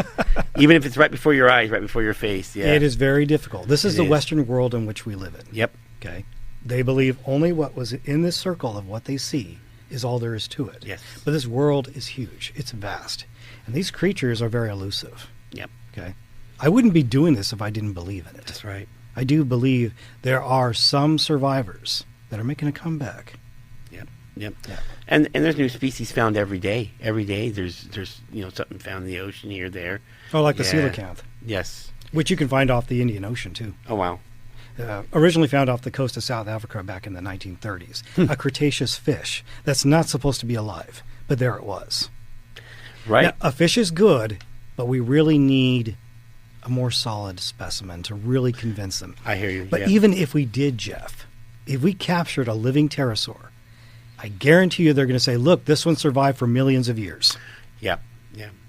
But soft tissue proves otherwise. And I know here in a minute after we'll get into the spiritual element of that, so I don't want to change tracks here and everything else like that. But you're right; you could put it right before their face, and they remember when in Texas there, the dinosaur and the human footprints were found together.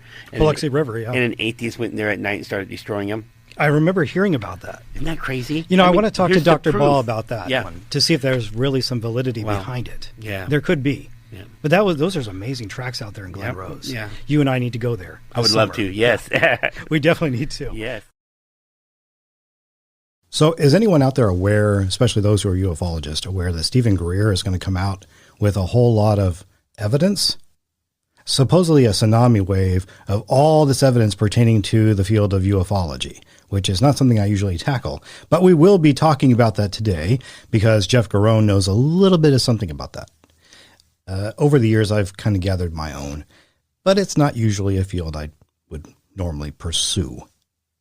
However, new information has surfaced that could enlighten the general public, especially those who are tuning into our show today.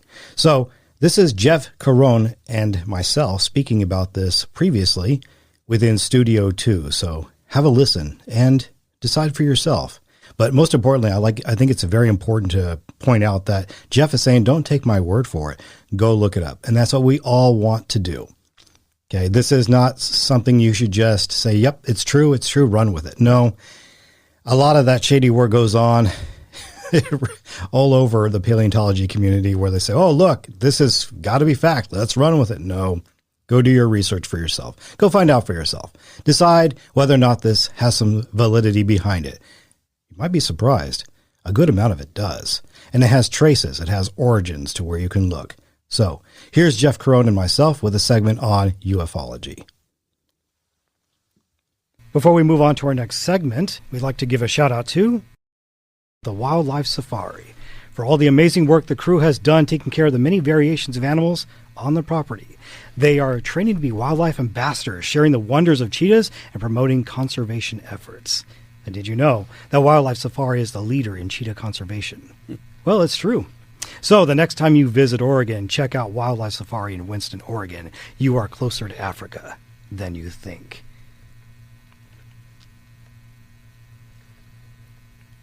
Jeff, I understand you have some news to share with us involving ufology. Yes.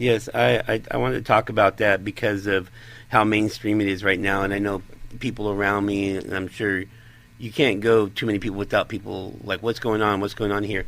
And actually the segment that you did before on cryptozoology and the dinosaur, they're not too far apart in the agenda to mislead people, and it all comes back to spiritual. And I think here in America, in the Western world, the spiritual is really neglected. There's a saying that, the greatest lie the devil ever told is that he doesn't exist, or the greatest trick the devil ever played on mankind. That's true, yes. And so he's taken that part out to forward his agenda. And so I want to give what the world's saying about these UFOs. I think you're familiar. About a month ago, there was a whole bunch of drones spotted off the East Coast that really got people in a frenzy and upset. And Donald Trump said on Tuesday he's going to release a report on it, what it is. Yes, he did say that. Well, after election or he said inauguration. He said he needs a day to get in there and get everything, but he says it's a shame that they won't release on it. But, people start flying off with all these theories left and right and everything else like that. So I want to kind of give a biblical perspective on what I think they are. Sure. And first we'll go, do you have something? Well, I'd like to chime in real fast, folks. Yes. Ufology is not my forte. I remember showing an interest in it years and years ago. I think once I stumbled upon that, when people started saying, okay, how does it fit in the Bible? That really threw me off. Unlike when we're talking about paleontology and dinosaurs, how they fit in the Bible, which they are mentioned, this one's a little bit more trickier. But that's only because maybe a lot of us are not aware of Scripture pointing towards that direction. And it does. The problem is a lot of these parts of Scripture have been removed. Yes. And Jeff may be able to clarify some of this for you. But yes, I just want to make it very clear. It's not something we usually discuss on this channel, but it is part of the unknown or the hidden. Yes. So without further ado, take it away, Jeff. Okay. So up until 2016, for anybody to talk about this, they would have been what they call the tinfoil hat conspiracy theorist person. But when 2016 hit, we've seen something really crazy happen. Is that was all of a sudden just popped on mainstream, and Tucker Carlson on Fox News really took the lead on that, where he was at least weekly showing more classified videos from the Air Force and the military, seeing these and following them on the radar systems and their fighter jets. And before 2016, there was always deniability. You could have it, the government would deny. But we started seeing a difference where it no longer was denying the UFO, or the Pentagon would not deny it. And about that time, two people came on the scene to really start spearheading the soft disclosure to the American people and the world at large. There was Louis Elizondo and Dr. Steve Greer. Now, Louis Elizondo, he was in charge of, before he has an extensive record, he was an intelligence program as a civilian intelligence officer agent. His assignment was through Latin America, Caribbean, Middle East, Afghanistan. I mean, he was a spy as much as you can get. And then they put him on the Advanced Aerospace Threat Identification Initiative. Did they? They did. And so for the first time, the government admitted, yes, we do have a program to it. And they started changing UFO to UAP.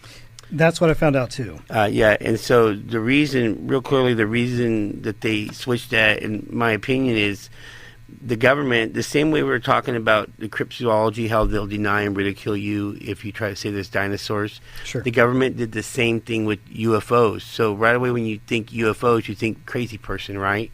So because they want to do a soft disclosure on these UFOs, and we will get into the reason why I believe they do here towards the end, let's lay out the groundwork here. They're going to have to associate what you're seeing in the sky with a different word, because us humans are like that, aren't we? We hear a word, we hear a name, and we associate it with something, like the word, like tinfoil hat conspiracy theorist, that pops into people's head. Yeah. It's a conspiracy theory. It's a conspiracy theory. So they have to get away from that. So they're the ones that made that switch to UAP. So just start following this, and you'll start seeing how the government is involved in all this. So Louis and Elizondo said... Let me cut you off for a sec. Yes. Describe UAP again. It's a... aerial... unidentified aerial phenomena. Okay, yes. Just for the folks at home. Yes, yes. So back to us saying, Louis Elizondo came. He was the head of that.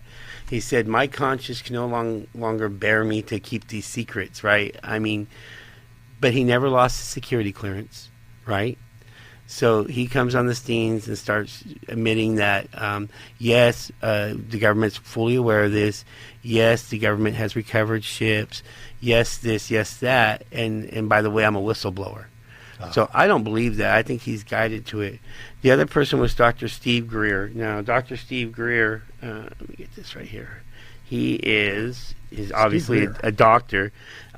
He is a renowned UFO researcher, Dr. Steve Greer. And so what he says and what he's going on in the network shows and saying is he's saying that not only is what Louis Elizondo is saying is true, but we've actually recovered bodies, and we're in contact with them. And in fact, he has said that before the inauguration, which is Monday, so if it's going to happen, it has to happen now, that there's actually going to be a disclosure. They're going to make themselves known. And when asked why he said that, he said because it needs to be an issue to take care of, and Donald Trump's demand, all this other things. So again, I don't for 1 minute believe that he's a whistleblower either. It is and we're going to fall down there. I know there's questions popping up in your head. They are. So yes, so they're guiding the people at large, the world, on this narrow path to bring things the way they want it to happen. It's a very orchestrated dance. Yeah. Again, people like that in the past disappeared when they try to give government secrets away. Yes, they do. So the third person, Tucker Carlson, like I said, he was originally the one putting it on the news.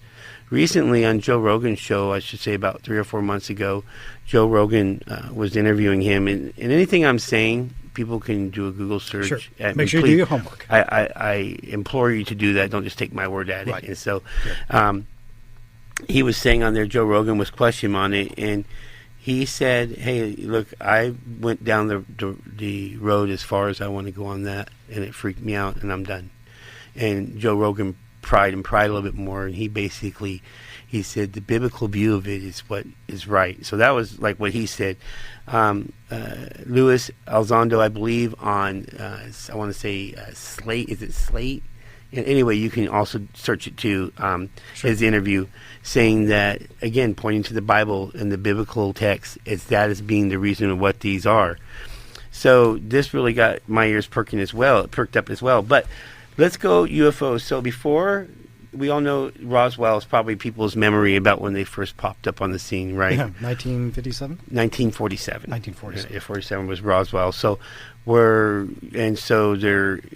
what people put out there is that they're from different galaxies and they're here and all this other stuff. I want to take you down a little trail about when do you think the first UFO was ever reported? I want to bring up Barney Hill, but I could be wrong. Barney Pfeiffer? Barney Fife. What would you say if I told you? What would you say if I told you 1,450 years before Christ? See, if I was more familiar with secular views, I'd say that's ridiculous. Right. So I'm just going to go over a few of these here because I need to lay the groundwork for where I'm going with this. So, I was hoping you would. In ancient Egypt, the Jebel Balkar, Lower Egypt, after conquering the ancient Nubian city, beneath the outcropping, there's a stele, and a stele is it's like a monument that talks about we took over this land or this happened here, et cetera, et cetera. It is written down how a star came down and set fire to Thutmose's adversaries. This has been cited, and also with that, it talks about circles of fire that came straight down, and there's reliefs and painting of it. So, and then one of the ones is in 218 BC in Rome. Ships in the sky are reported. The Republic of Rome during the Second Punic War recorded prodigies in the winter sky.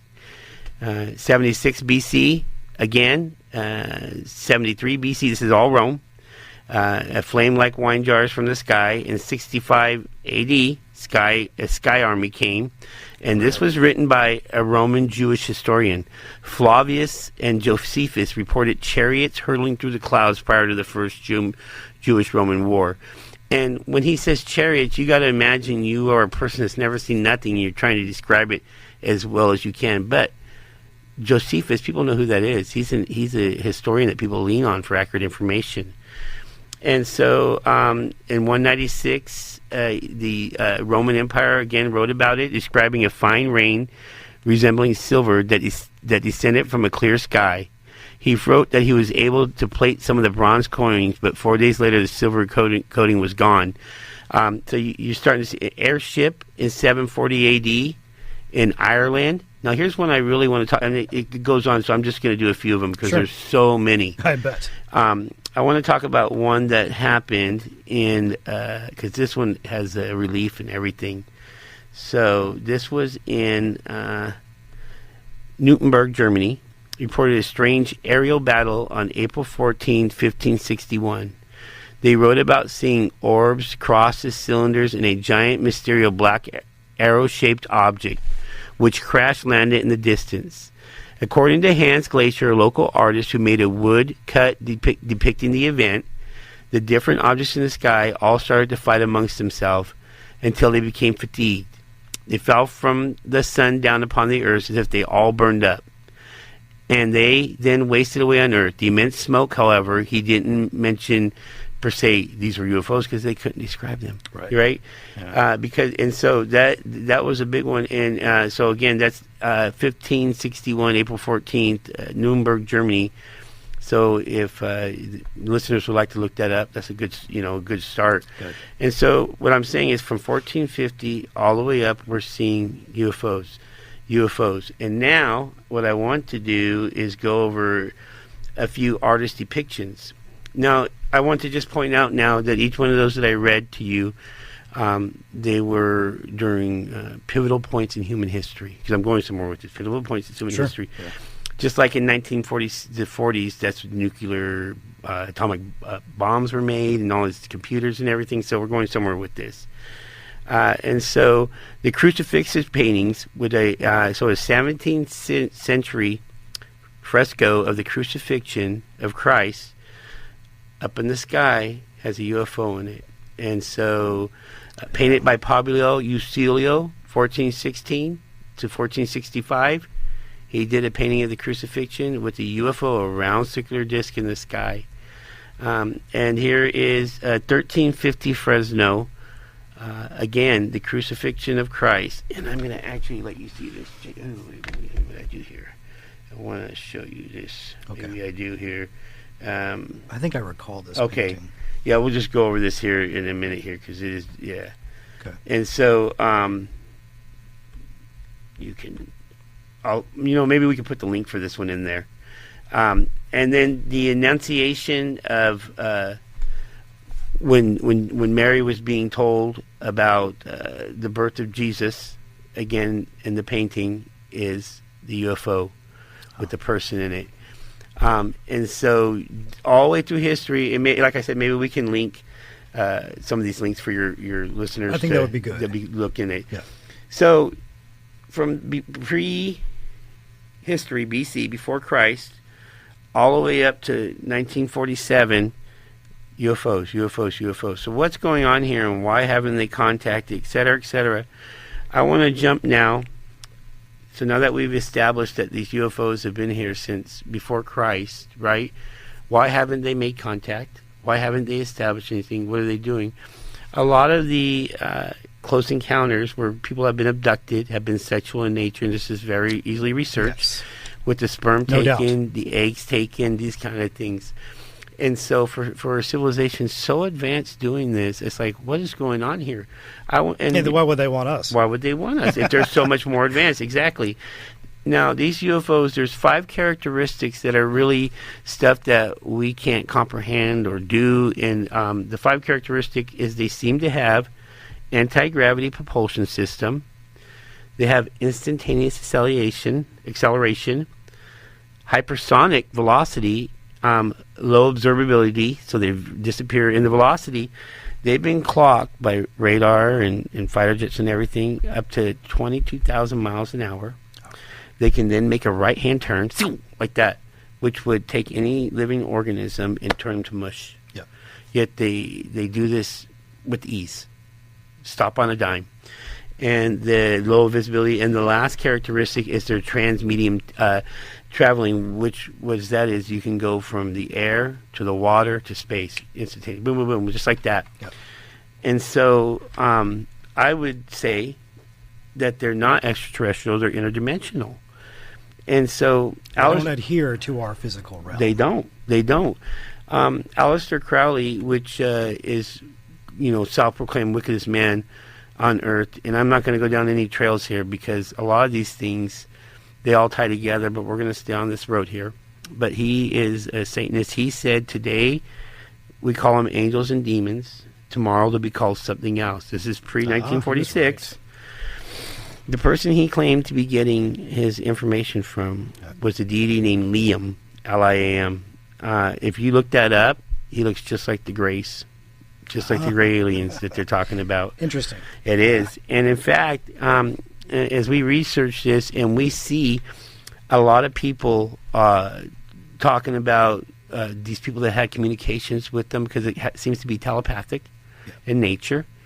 They talk about they're here friendly, that they're going to help, they're going to get rid of the troublemakers, Seems to be the norm. all getting like that. So now we want to jump to Genesis chapter 6. Why do I think they're spiritual in nature? In Genesis chapter 6, it's reported that the sons of God in the Hebrew it's not came down to be with the daughters of men. Now, some people would try to say, well, they're talking about the sons of Seth with the daughters of Cain, but in the Hebrew language, it's Elohim, which is angelic. So they came down to have all the daughters that they would, and that they were mighty men renowned. Yeah. The Nephilim, giants, Nephilim, and that they were here before and after the flood. Yes. Now, if you go a little bit farther into the book of Enoch, which isn't canonized, and so that's not in your normal Hebrew Bible. Correct. But parts of Enoch are quoted both in Peter and in the book of Jude. So it was very accessible and readily available to the early church members. Obviously, the apostles that walked with Jesus, they quoted it.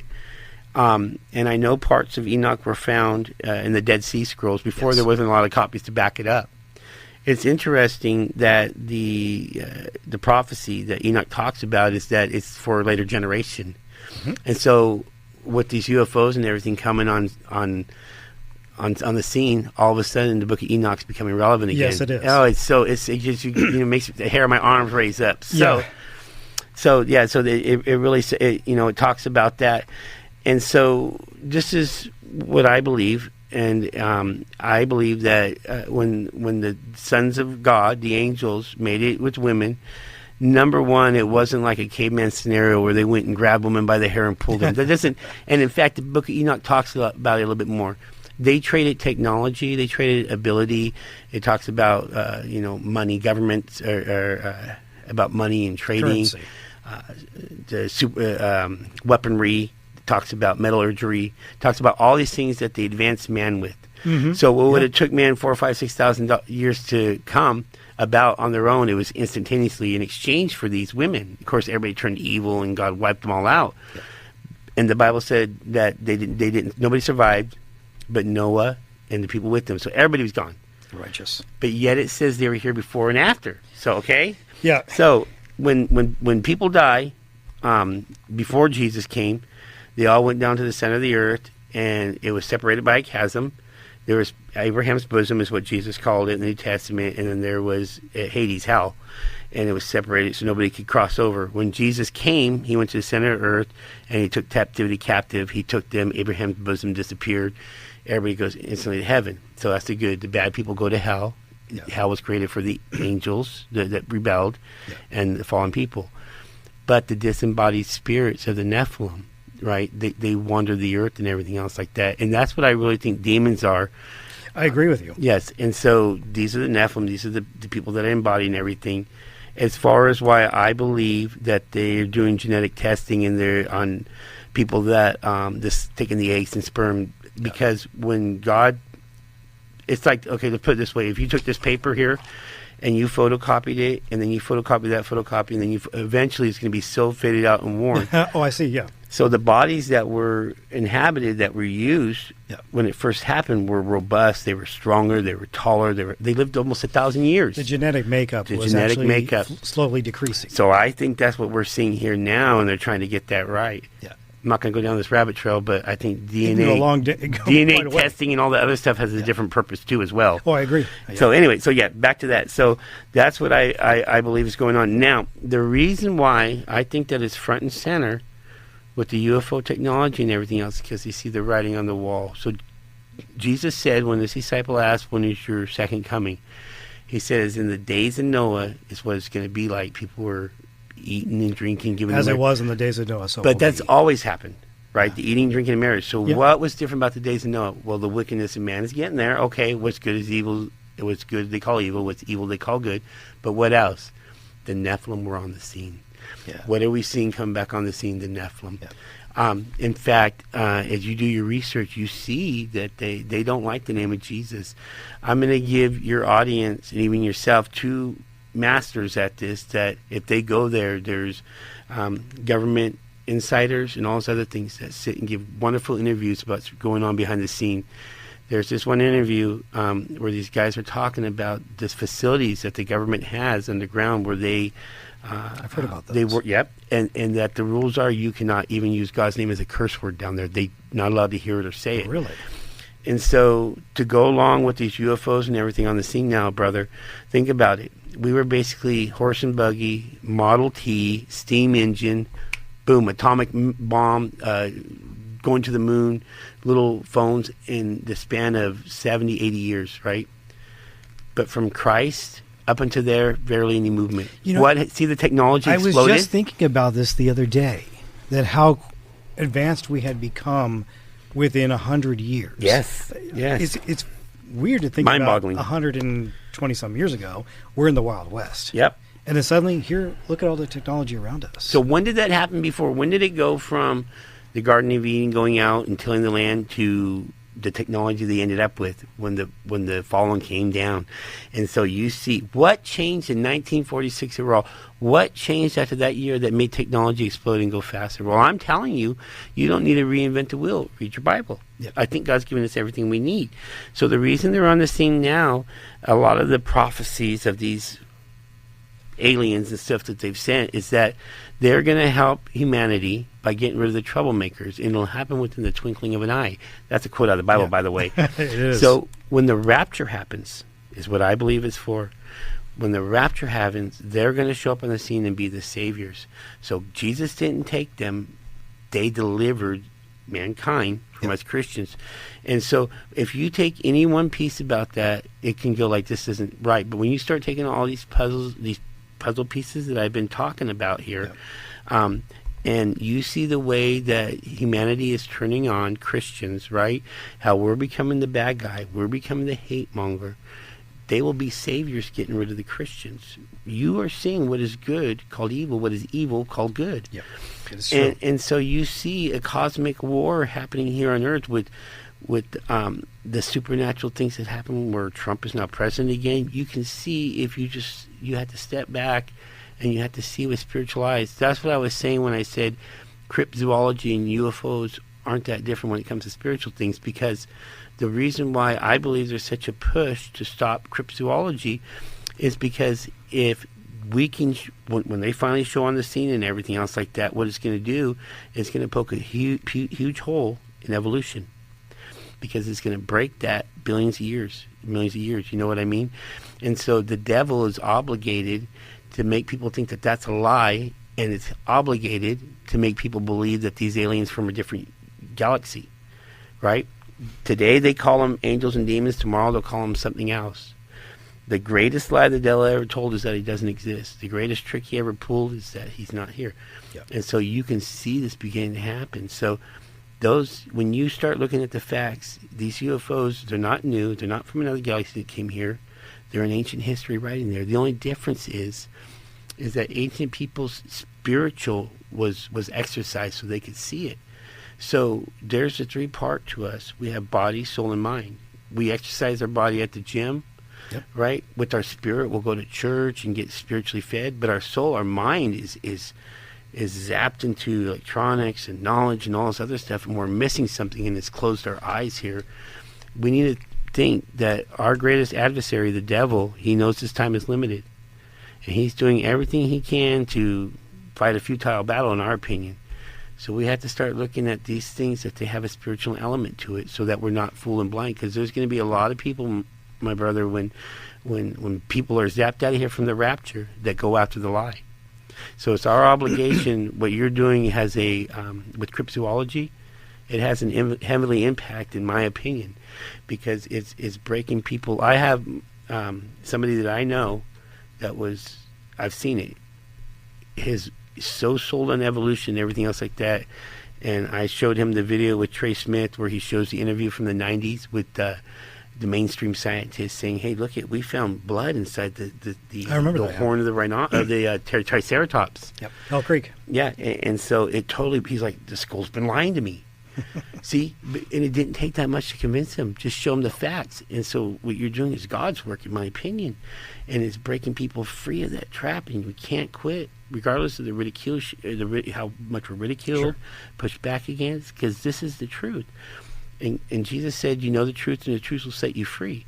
Everything I just laid out about UFOs, right? It all comes from history and the Bible. I'm not making up something here. No. Jesus talked about them coming down to earth, you know. It's just been forgotten. It's been forgotten or ignored because we have so much other And then you're going to find that a lot of churches won't talk about these things. They will not. No. They will not. It's not high on the priority list. Yeah, and even with the UFO thing, so now that the UFO thing is mainstream, you know they've had congressional hearings on it about more and more. I've seen. Look up the whistleblowers that have gone before Congress. They have admitted that they have interacted with the bodies. Yeah. With these are bodies of the fallen, the Nephilim, right? Interacted. With dead bodies and stuff, yeah. And so, it's very readily available for people to see for themselves. And yet you still don't hear it being talked about in the church even. No. We have to prepare our people for this. Or because what does the Bible say? If it possible, even the elect will be deceived. It's you true. know? And so it's still like, keep your head in the sand. Well, you're going to find that a lot of Christians want to be told what to believe. I agree. They don't want to go look and do their homework. Yep. Which is sad. And it's simpler. It's safe, right? It is. But we are talking about deception. We're talking. People fail to realize that this is a mortal combat for our souls. Yep. You know, and even in the end, you know, in the Bible it says there's going to be those people that say, "Lord, Lord, didn't I do this and this in your name?" He said, "Never knew you. Depart from me. I never knew you." This life is so temporal. We have to start taking it serious. We do. Yeah. Well, fantastic information, Jeff. And I know that was the 20,000-foot thing. That summed it up. So much pretty all well, of it. I Yeah. think. Yeah. Okay. So Well I done. want to be clear. Thank you. Yeah, Thank very you. nice, Yes. very nice. All right, folks, we're going to take our last break. When we come back, we have a wildlife segment to get to. How many of you are familiar with the most deadliest snakes on our planet? You know, some people don't like snakes. They prefer spiders over snakes, or vice versa. But we're going to go over that together, so stick around. You are listening to Cryptozoological Talk on the RRN, Ropen Radio Network. I'll be back with Jeff Carone.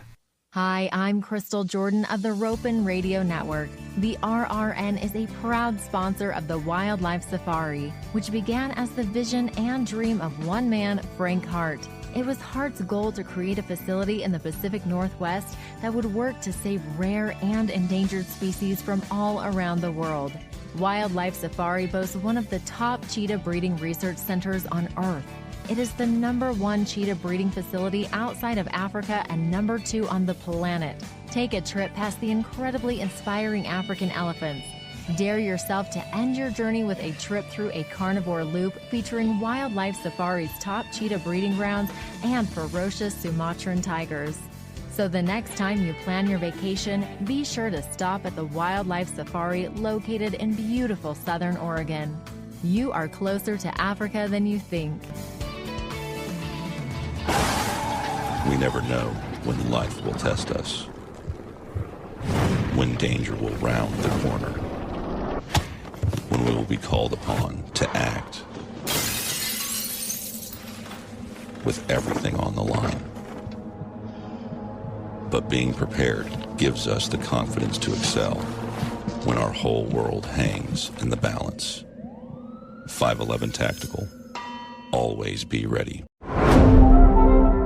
So I did want to, since you're talking about the style of your t-shirts and we could even mention the style of these graphic novels and the style of some of your album covers have caused some concern in the Christian community. Where do you find inspiration for the art on your album covers? And what would you say to some of the people who say those things are demonic? Obviously, we don't agree with them, but what would you say to them? And where do you actually get your inspiration for the art on your album covers? Yeah, sure. I mean, I don't really mind the if there are people that are like, that's demonic and I don't bother with those people. And when when I say I don't bother, I don't even mean it in a mean way. I've talked to enough of them that I know their hearts are in the right place. And funny enough, we probably would agree on 98% of like theology and things like that. And so I usually go, I know their hearts are in the right place and they see it and they just don't understand it. And I don't I don't want to use one scripture out of context. All right. So I am aware that this is not, I'm not about to win a theological argument with this passage of scripture. But just maybe understand what I'm getting at. This passage of scripture that says, to the pure, all things are pure. And of course, that's said in the instance of people of eating meat and that were sacrificed to idols. I think of that sometimes in terms of this. There are things that we go through in life that you liked. For instance, I've always loved comic books. I don't know. I loved Spider-Man since I was a kid. My older brother loved Spider-Man. And I just was like, oh, these comic books they're so cool. Yeah, it just looks so great. And it never would have crossed my mind ever that it would be idolatrous in any way. I'm reading the comic. I look at the Green Goblin. The Green Goblin never looked like an actual goblin to me. It was a comic book character. So to me, it was make-believe. It was good versus evil.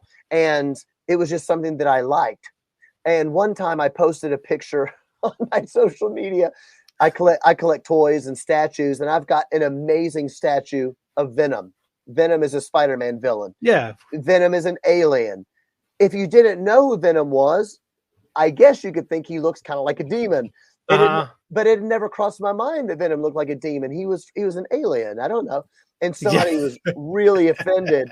And I understand why they're offended. I was like, to me, that's a little bit of that never meant that to me. And I'm not trying to dishonor the Lord.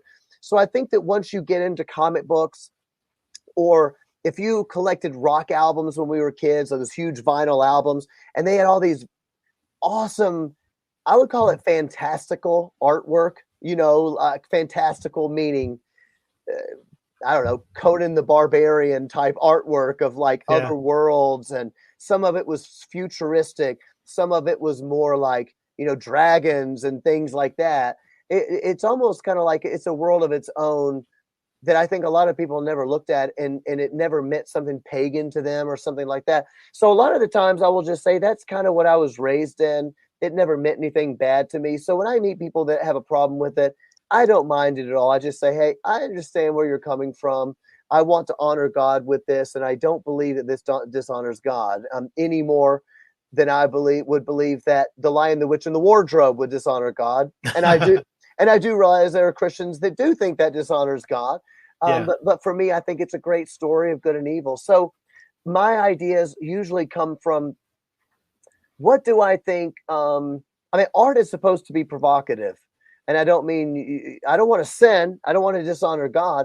But I like the idea of saying something like demon defiant that might get somebody going, oh, what is that? Oh, that's kind of cool. What does that mean? Yeah. Even if you're not a Christian, that sounds kind of cool. You defy demons in your spare time. Yes, I do. So let's have a talk about what that means. And it's a great conversation starter. So our album covers, I would say, usually try to reflect some sort of spiritual principle. Our album Awake, was me wrapped up in bandages, almost like a mummy, like I had just come out of a coma from a wreck or something. And all you can see is my eyeball, and it says awake. And people will say, well, somebody once said that it was the Illuminati because you could see my eye, but the bandages went like this and it made a triangle. And I was like, no, at the time I didn't know what the Illuminati was, so I had to look it up. And I was like, no, it's not Illuminati. Anyway, but it's a great conversation starter. What is this about? Well, what this means is that I was dead to sin, but I have been made alive to Christ. You know what I mean? I was dead in my trespasses, but I have been made alive through the death of Jesus Christ. It's a great conversation starter, and I think that's what great art does, in my opinion. I agree wholeheartedly. Some people say our name isn't God glorifying because it's like it's unique, and it's like, people say, oh, it's hip, you're trying to be one with the world. No, we're just ourselves, and God made us who we are, and God gave us personalities to make us unique and different, and we're using all of those differences to glorify God. And I mean, no, Bible Thinkers isn't demonic, and neither is Skillet, and neither is doing anything that makes you unique in your art and in your talents that God has given you. And it's not a bad thing to use something that's really cool to look at. to wheel people into the truth of the gospel. There's nothing wrong with that.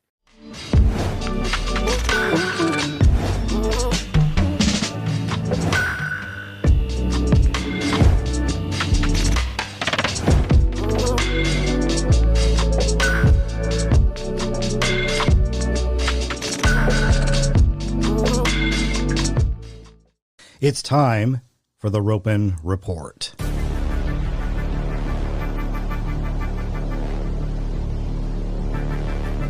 Dino Dave has left the building. This is from Dave Wetzel's Genesis Park blog.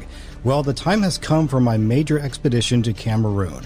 As you receive this newsletter, I will, God willing, already be on location and preparing to embark my inflatable raft down the Boomba River.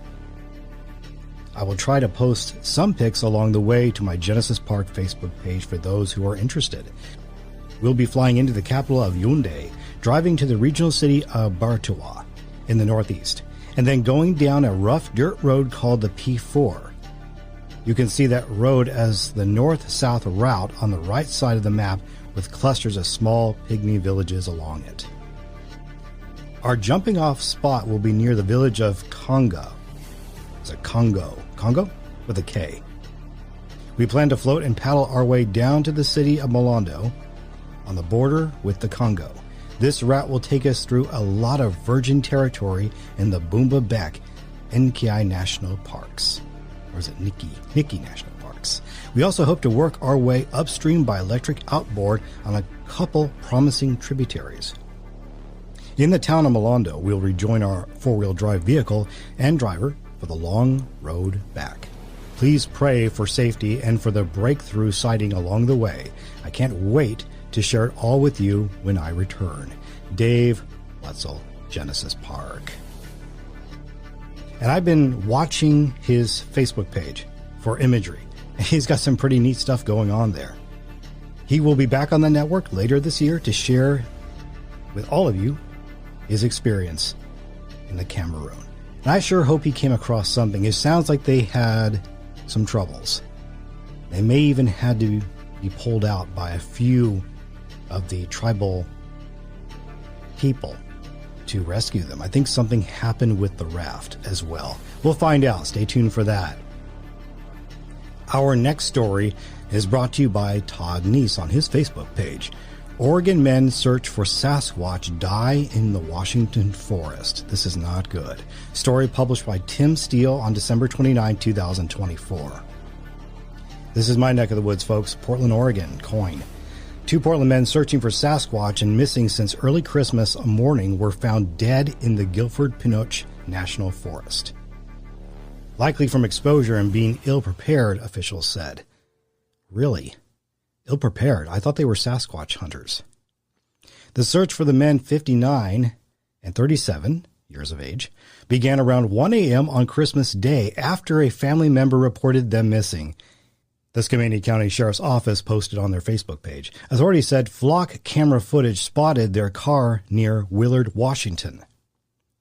For the next 3 days, over difficult terrain and harsh weather conditions, 60 volunteer search and rescue personnel looked for the pair on the ground and by air. Their bodies were found in a heavily wooded area of the forest, and officials said both deaths appear to be due to exposure based on weather conditions and ill preparedness. Guilford-Pinot National Forest is about 150 miles northeast of Portland. That's maybe an hour and a half away from me. The search and rescue efforts involve the sheriff's offices of Skamania, Klickitat, Wasco, and Hood River, plus search and rescue teams from Silver Star, PNW, Crag Rats, and the U.S. Coast Guard. Quite a bit were out in the search efforts. The Skamania County Sheriff's Office extends our deepest sympathies and condolences to the families of the loved ones lost in this tragic incident, authorities said. The names of the men will not and have not been released. I actually contacted the Sheriff's Department to see if I could get some information about this, some additional information about this. They were willing at first, but then they said, we don't have anything new to share with you. So we will leave it at that. Sometimes you don't want to overstep your bounds in order to get more of a story. Next story, the man who saw Sasquatch is closing his California museum for good. By Amanda Bartlett, Assistant Local Editor, December 1st, 2024. On the side of Highway 9, deep in the Santa Cruz Mountains, the barn-like exterior of the Bigfoot Discovery Museum has been beckoning believers and skeptics alike for the past 2 decades. Now, one of the most unusual museums of its kind in California is closing for good. Good Times Santa Cruz first reported the news in late October after a longtime proprietor and curator, Michael Rugg, listed the property on the market. Rugg told the outlet he expected to sell most of his exhibits and memorabilia in the near future, including plaster feet and handprints, newspaper clippings, a map of local sightings, and an aging iMac that played the famed Patterson-Gimlin footage of the Sasquatch on a loop. On Friday, KSBW confirmed the closure was final, as Rugg made the decision to retire. These are from his words, and I quote, "It's going to be weird for me. Yeah, I'm used to this, and I've been doing this for so long. To suddenly have it all go away, and everything is going to be strange." Quote. Rugg claims to have first seen the hairy humanoid with his own eyes while camping with his family in Humboldt County at the age of 4. His parents convinced him he was imagining things, of course. He told Seagate in 2021, but when the memory surfaced again several years later, he became steadfast in a mission to confirm the existence of the elusive beast once and for all. While on full scholarship at Stanford University in the 1960s, he attempted to write a paper describing the importance of studying Bigfoot, only for a professor to give him an F. Later in life, he took a detour to sit in a cubicle and push pixels in Silicon Valley, but lost his job in 2002 when the dot-com boost busted. He realized it was time to return to his passion in 2004 and opened the donation-sustained museum with his wife, Paula Yar, so people around the world could learn about the enigma of a creature. Rugg claims to have familiarized himself with just about every aspect of Bigfoot's existence. Imagine a skunk that had rolled around in dead animals and had hung around in the garbage pits, he said, on the way it smells. When asked to describe its scream, he said it sounded like going down the Matterhorn at Disneyland. He believes the creature communicates with one another and coordinates hunts using a language similar to Morse code. The reason why Bigfoot and its brethren have evaded capture all these years, the animals realized if they didn't hide from us, we're going to murder them all. That's what he believes. He told KSBW that approximately 30 to 70 people visited the museum on a daily basis, and people raised more than $16,000 to keep it afloat during the pandemic. Though Rugg owned the building, he was still struggling to pay the mortgage, and health complications made it even more challenging to keep the museum going, he told Seagate. He put his weekly Bigfoot hunting trips on hold because of his obstructive pulmonary disease, which requires him to carry an oxygen tank around wherever he goes. He went from being open 6 days a week to 4 days a week, and it's just time, his wife Yar told Good Times Santa Cruz. That's sad. It really is. Something you love doing, and it's a matter of hanging it up because of health issues. Oh, Michael, we wish you all the best. Thank you for all the work that you put forward towards this research. Our next story involves a lake monster, Ogopogo. The pitch raises cultural concerns, recalls expensive history. Ron Seymour, February 21st, 2024. Updated February 21st, 2024. Peachland should trend cautiously regarding a proposal for a statue of Ogopogo, a townswoman says. The legendary inhabitant of Okanagan Lake is connected with indigenous culture, and efforts to use its representation as a tourist draw may not go down well. Tarin Shalbania says, Ogopogo is a colonial construct borrowing little from Syilx traditions, and sometimes this nickname is frowned upon by the locals, Skalbania says. I agree with this. I think they would actually prefer the name Nahiitku, the snake in the lake. They don't like the name Ogopogo. That was later adopted due to, I think it was a comical image or cartoon drawing. A town decision to proceed with a statue of Ogopogo known as Nahaitku to indigenous people could be seen as culturally insensitive or even embarrassing for Peachland, she says. Last week, Council heard a presentation from several local residents interested in making a large wood carving of Ogopogo. Lee Etherington, Bruce Klippenstein, and Tim Stubert say they would lead fundraising for the project and hope the town would provide land for what they envision to be a large wood carving. The tourist potential is amazing, Klippenstein said. You can carve our place in the tourism world by approving this carving. Peachland passed a resolution in 2000 declaring itself the home of Ogopogo, Klippenstein reminded the current council members.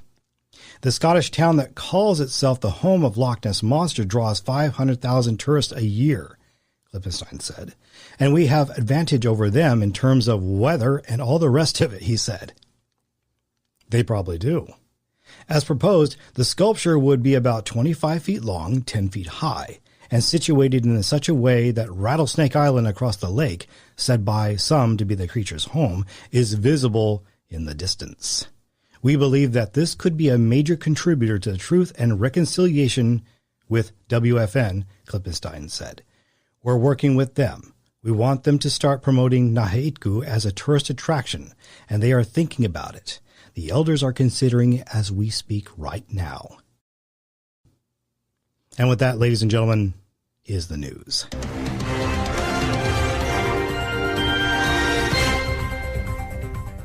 This segment of the Ropen Radio Network is brought to you by 511 Tactical. Whether you need gloves, hats, or jackets, or you need some solid gear when you're out in the field.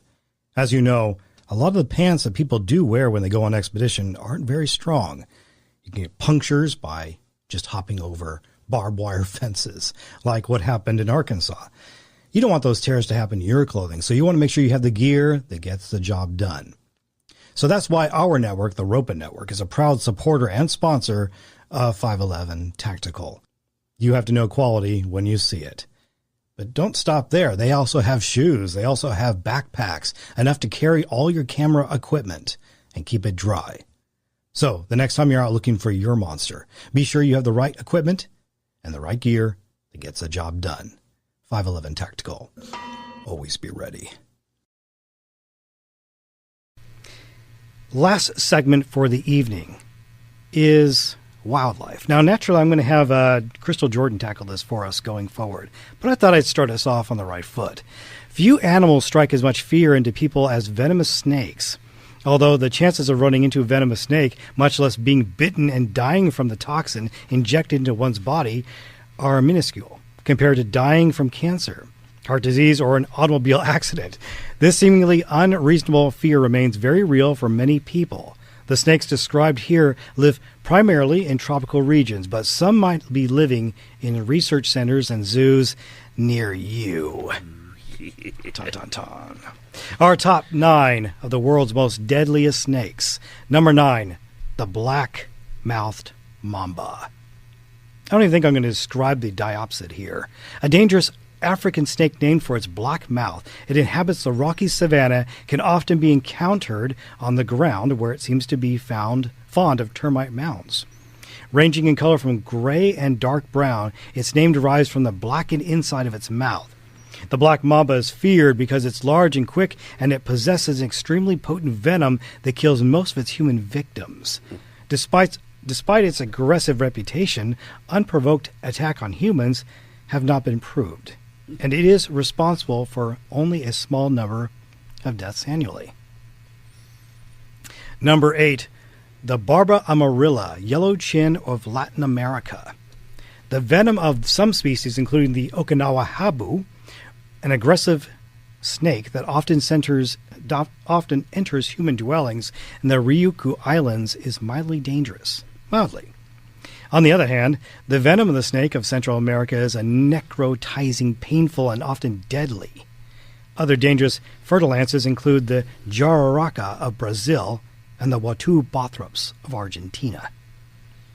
Number 7. One of the most dangerous snakes in Africa, the boom slang snake. I like that. Boom slang snake. Hunts by extending the forward part of its body motionless from a tree. Motionless. Its form of mimicking a branch. So it mimics a branch, then it attacks. Like, I need this branch. Boom. Especially when the branches move, you know? Yeah, especially towards you. Right? It is a rear-fanged snake. It derives its venom by chewing on its victim until the victim succumbs to the toxins. Yikes. Yikes. Yeah. Number 6, the quintessential Australian cobra, the eastern tiger snake. It is most widely distributed type of tiger snake which inhabits the southern fringe of Australia and the region's nearby islands. As it prepares to strike, it flattens its head and neck in a manner similar to an Asian and African cobra. Oh, so it imitates the cobra. Okay, it's not an actual cobra snake. Likes to imitate. Yeah, I know. The tiger snakes occur in moist areas and in dry, rocky habitats of southern Australia and adjacent islands. They are presented by a variety of distinct populations that probably correspond to 2 or perhaps more species. Number 5, the killer of most people. Okay, number 5, there should be something here. The saw-scaled viper may be the deadliest of all snakes, and scientists believe it to be responsible for more than human deaths than all other snake species combined. Oh, wow. Its venom, however, is lethal in less than 10% of untreated victims. What? But the snake's aggressiveness means it bites early and often. Oh, wow. Chomp, chomp, chomp, chomp, chomp. It just likes to bite. Yeah, it likes to bite. Found in Arabia and southwestern Asia to India and Sri Lanka, they are characterized by a stout body with a pear-shaped head that is distinct from the neck. Vertically elliptical pupils, roughly and strongly keeled scales, and a short, thin tail. On both sides of the body are several rows of obliquely arranged serrated scales. Serrated versions. Wow, and you think serrated? Yeah. Wow. I'll have to look at these, actually. Yeah, I want to see that one myself, to tell you the truth. A danger snake is number 4, a dangerous snake with a triangular-shaped cross-section. The banded crate. Okay, so we're getting down the list here. Yeah, crates, yeah. Is a highly venomous relative of the cobra. Its venom is essentially the neurotoxin that induces paralysis. The banded crate is easily identified by its alternate black and yellow crossbands. Its triangular body cross-section and the marked vertebral ridge consisting of a large vertebrae shields along its body. The head is broad and depressed. I did not know it was related to the cobra. Yeah. The sea snake, yeah. The eyes are black. It has arrowhead-like yellow markings on its otherwise black head and has yellow lips, lowers chin and throat. Okay. Stay away. Usually the more beautiful ones are deadly. More deadly, yeah. And they got to be extra poisonous in the water because stuff's moving. You have to be able to stop it with wings, right? Yeah. Oh, yeah. Wow. See, I like snakes. I do too. You know, I'm not crazy about spiders unless they're really big, like the size of a Volkswagen. Different subject, folks. I wouldn't want a spider the size of a Volkswagen. Believe it or not, they've been seen in the Congo. Wow. Jabba Fofi is what they're called. Number 3, the longest venomous snake in the world. King cobra. King cobra. Yeah. Is the longest venomous snake in the world. A full-grown king cobra is yellow, green, brown, or black. They usually also have yellowish or white crossbars or chevrons. The belly may be uniform in color and ornamented with bars. The throat is light yellow or cream-colored. The juveniles are jet black with yellow or white crossbars on the body and tail, 4 similar crossbars on the head.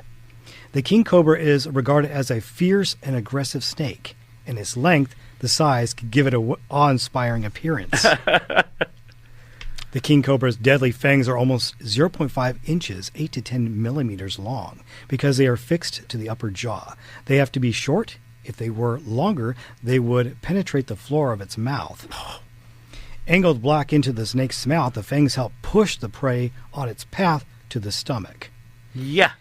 Its bites delivers a tremendous amount of paralysis, including neurotoxins. The snake's venom is also strong and so venomous that it can kill an elephant in just a few hours. An elephant? Yeah. That's crazy. Death also results in at least 50 to 60% of untreated human cases.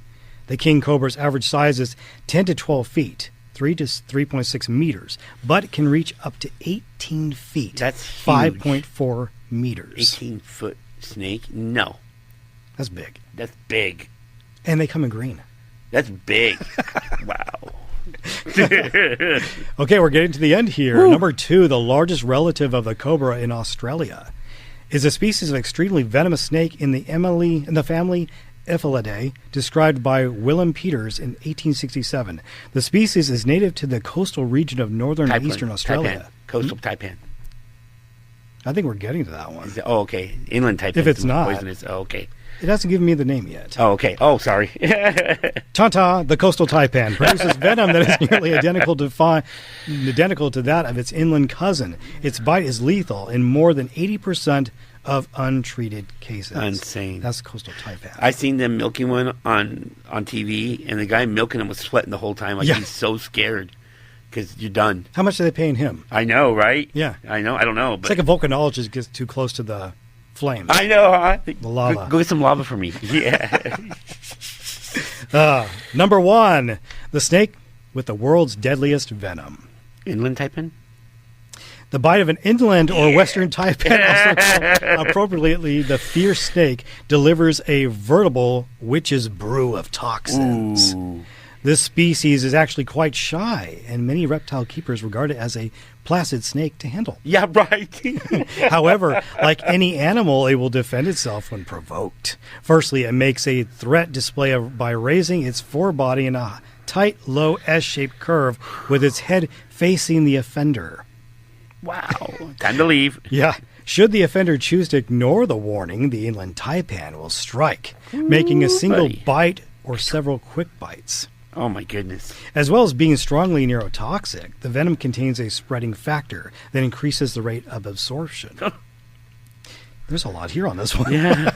The venom consists of typoxin and a complex mix of neurotoxins, proctologins, and myotoxins that paralyze muscles inhabiting breathing, cause hemorrhaging, spasming in blood vessels and tissue, and damaging muscles.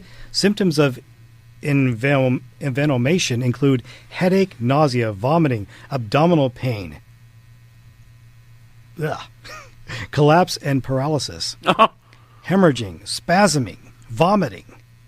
The venom of the inland taipan is extremely potent and is rated as the most toxic of all snake venoms in LD50 tested on mice. The venom's toxicity, coupled with its spreading action, makes a bite from a fierce snake deadly. So, when you venture out, be mindful of your whereabouts, folks. For you may never know when one of these snakes is lurking, watching, waiting for someone, anyone, you, to sink their fangs into. And with that, folks, is our list of the top 9 venomous snakes. Why did the inland taipan, like a lot of snakes, like okay, that's why they need the crepe in the ocean. You know, it's got to strike its enemy. It's got to die right away, or it's gone with the water. But an inland taipan, it's in the middle of Australia in the heat. Why has it got to be so poisonous? Just an ability it has, you know. I don't want nothing to do with that. It seems like when you get out into barren lands, things are worse. Yeah, Australia has so many different poisonous animals. Oh yeah, it does. Like you're not supposed to be. I heard that when it first started getting inhabited, it was prisoners brought from Britain to populate the island. That's where they put. You heard the same thing? I think so. Yeah. Yeah. So. Yeah. Isn't that interesting? Go live with the poisonous animals. I think you'll remember this snake, won't you? I will. That's crazy. I want to get something clear real fast. There is a difference between venom and poisonous. Okay? Yes. Poison is just by the touch. Okay. And venom is something that's instilled. Okay. A bite. Okay. Okay.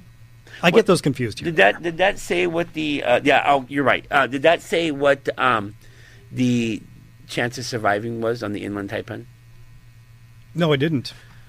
As a matter of fact, it didn't really say the chances of any of these. Right. Well, one said 80%. Oh, 80%? Okay. Well, what was it? There was one that's only 10% fatal, but it bites so many times, the rear-fanged one. Did you know the Gartner snake was rear-fanged? That is poisonous? I did. It's got to be a very, very tiny toxin. It blew my mind away because my future son-in-law, he raises snakes. Yeah, well, nobody ever thinks of the Gartner snake to be poisonous. That's crazy. I had a few try to snap at me in the past. Wow, yeah, but my cat saw that. And they're so small. Your cat? Yeah, the cat witnessed it and slapped it. It's like, don't you dare do that. That's awesome. What a cool cat. Well, I hope you enjoyed this revision of the Ropen Network Case Files, Episode 1. Eyewitness testimony is so important to this network. Now, I will never, never allow for fabrication. When we tell stories here, we're going to try to do it to the best of our ability. This is not an easy process. As a matter of fact, we just embarked on utilizing some really good software to help bring these stories to life. Well, as you all know, actors are not easy to come by. This is not Monster Quest. This is not Unsolved Mysteries. This is not Sightings. This is not The Unexplained. We do not have the finances to create this subject matter. So what can we do to improvise? How can we still tell these stories? Well, that's easy. You bring in the testimony. And then how can we give it a little bit more strength? How can we make it a little bit more enjoyable? We've been wrestling with this back and forth. Comic book illustrations, or do we go towards AI? As you know, AI is sweeping the nation about what it can do. There are some drawbacks. As you know, the hoaxers are out there. They will constantly promote something that they say is a cryptid, but it's just really great AI cinematography, great AI video. And it's unfortunate. I want everyone who's listening to understand something. I will never, never say that this is actual footage of a pterosaur or whatever else, unless I just come out and put it in headlines. It would be breaking news. When we create something here on this network, it's going to be for the enjoyment of those listeners and watchers, broadcast, radio show. The purpose that we have here is to try to tell a story, giving it the best visuals as possible. So yes, I've decided to use AI for this. And this is a learning curve. It really is. A lot of people think, oh, you just type in a prompt and you get what you try to shoot for. No, there are so many more steps involved, so many different programs involved. You wouldn't believe what we just went through trying to create certain things. It was a headache. So why do we do it? Because we love this. We love what we do. We are going to get better. I know that's going to happen, but I got to tell you, it has been a nightmare trying to create a pterosaur. This is the funny part, folks. You go into the prompt of your AI software and you tell, okay, this is what I'm trying to create. And you mention the word pterosaur or flying reptile. Guess what it creates? It creates a bird that's part reptile with feathers. It just does not understand the difference between flying bird, and flying reptile. It really doesn't. The word pterosaur doesn't compute. The word pterodactyl doesn't compute. The word ropen doesn't make any sense. So we are trying to find a formula here to be able to create them. For our first show, Case Files, which was Cynthia Striving's account, we had to improvise quite a bit. But it was fun. It was a learning experience. And we're going to get better.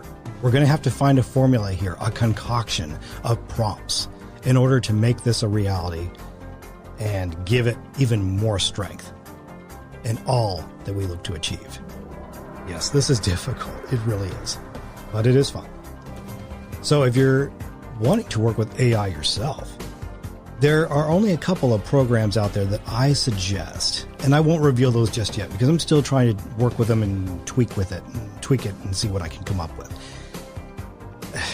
Did someone ever tell you, could you make monsters? Yes, you can. You can totally make monsters with this software. But I will never put something out there on social media saying, look at this, it was discovered, it's new. No, I will not do that to you guys. I will not do that to my audience. I will put a disclaimer saying, hey, what do you think of this footage for our upcoming film? Clearly, you will know it was created by AI to help tell the story. All right? I will never, never go on social media and tell you this is legit. The only way that's going to happen is if there's a disclaimer, if there's breaking news that follows with it, then you'll know. And I think usually people can understand the difference between AI and something that's more linked to reality. Part of the imagery is just too well filmed. That's what AI creates. Now, if you're using a really simple program like Leonardo AI, which I think is one of the bad ones, it will give the person an extra finger or maybe an extra ear. So I don't really recommend simple programs like those. we're working with something that requires a lot of imagination, a lot of specific prompts, because it goes from prompt to color to models, and then yada yada, the list goes on. There is a way to create from scratch. I don't like to take anything else that someone's done unless I've given permission to be actually able to display their work. We will do that. I will seek permission first. But usually but for this network, we're actually looking to create from scratch. That's what I'm trying to do. It is not easy, because when it comes to pterosaur artwork, there's just nothing really out there. And people have tried to create this through AI too, and it looks like a dragon. Not the same creature. So a little information about that, what we're trying to do on our end. So stay tuned for all of those neat changes that are coming. I think you'll enjoy it. Thank you so much for joining us on the network. We'll be back real soon. But in the meantime, seek the truth. May God bless every one of you on the other side of this screen. I'm your host, Jacob Guerra. Jeff Carone, Derek Yates. See you next time on the Ropen Radio Network.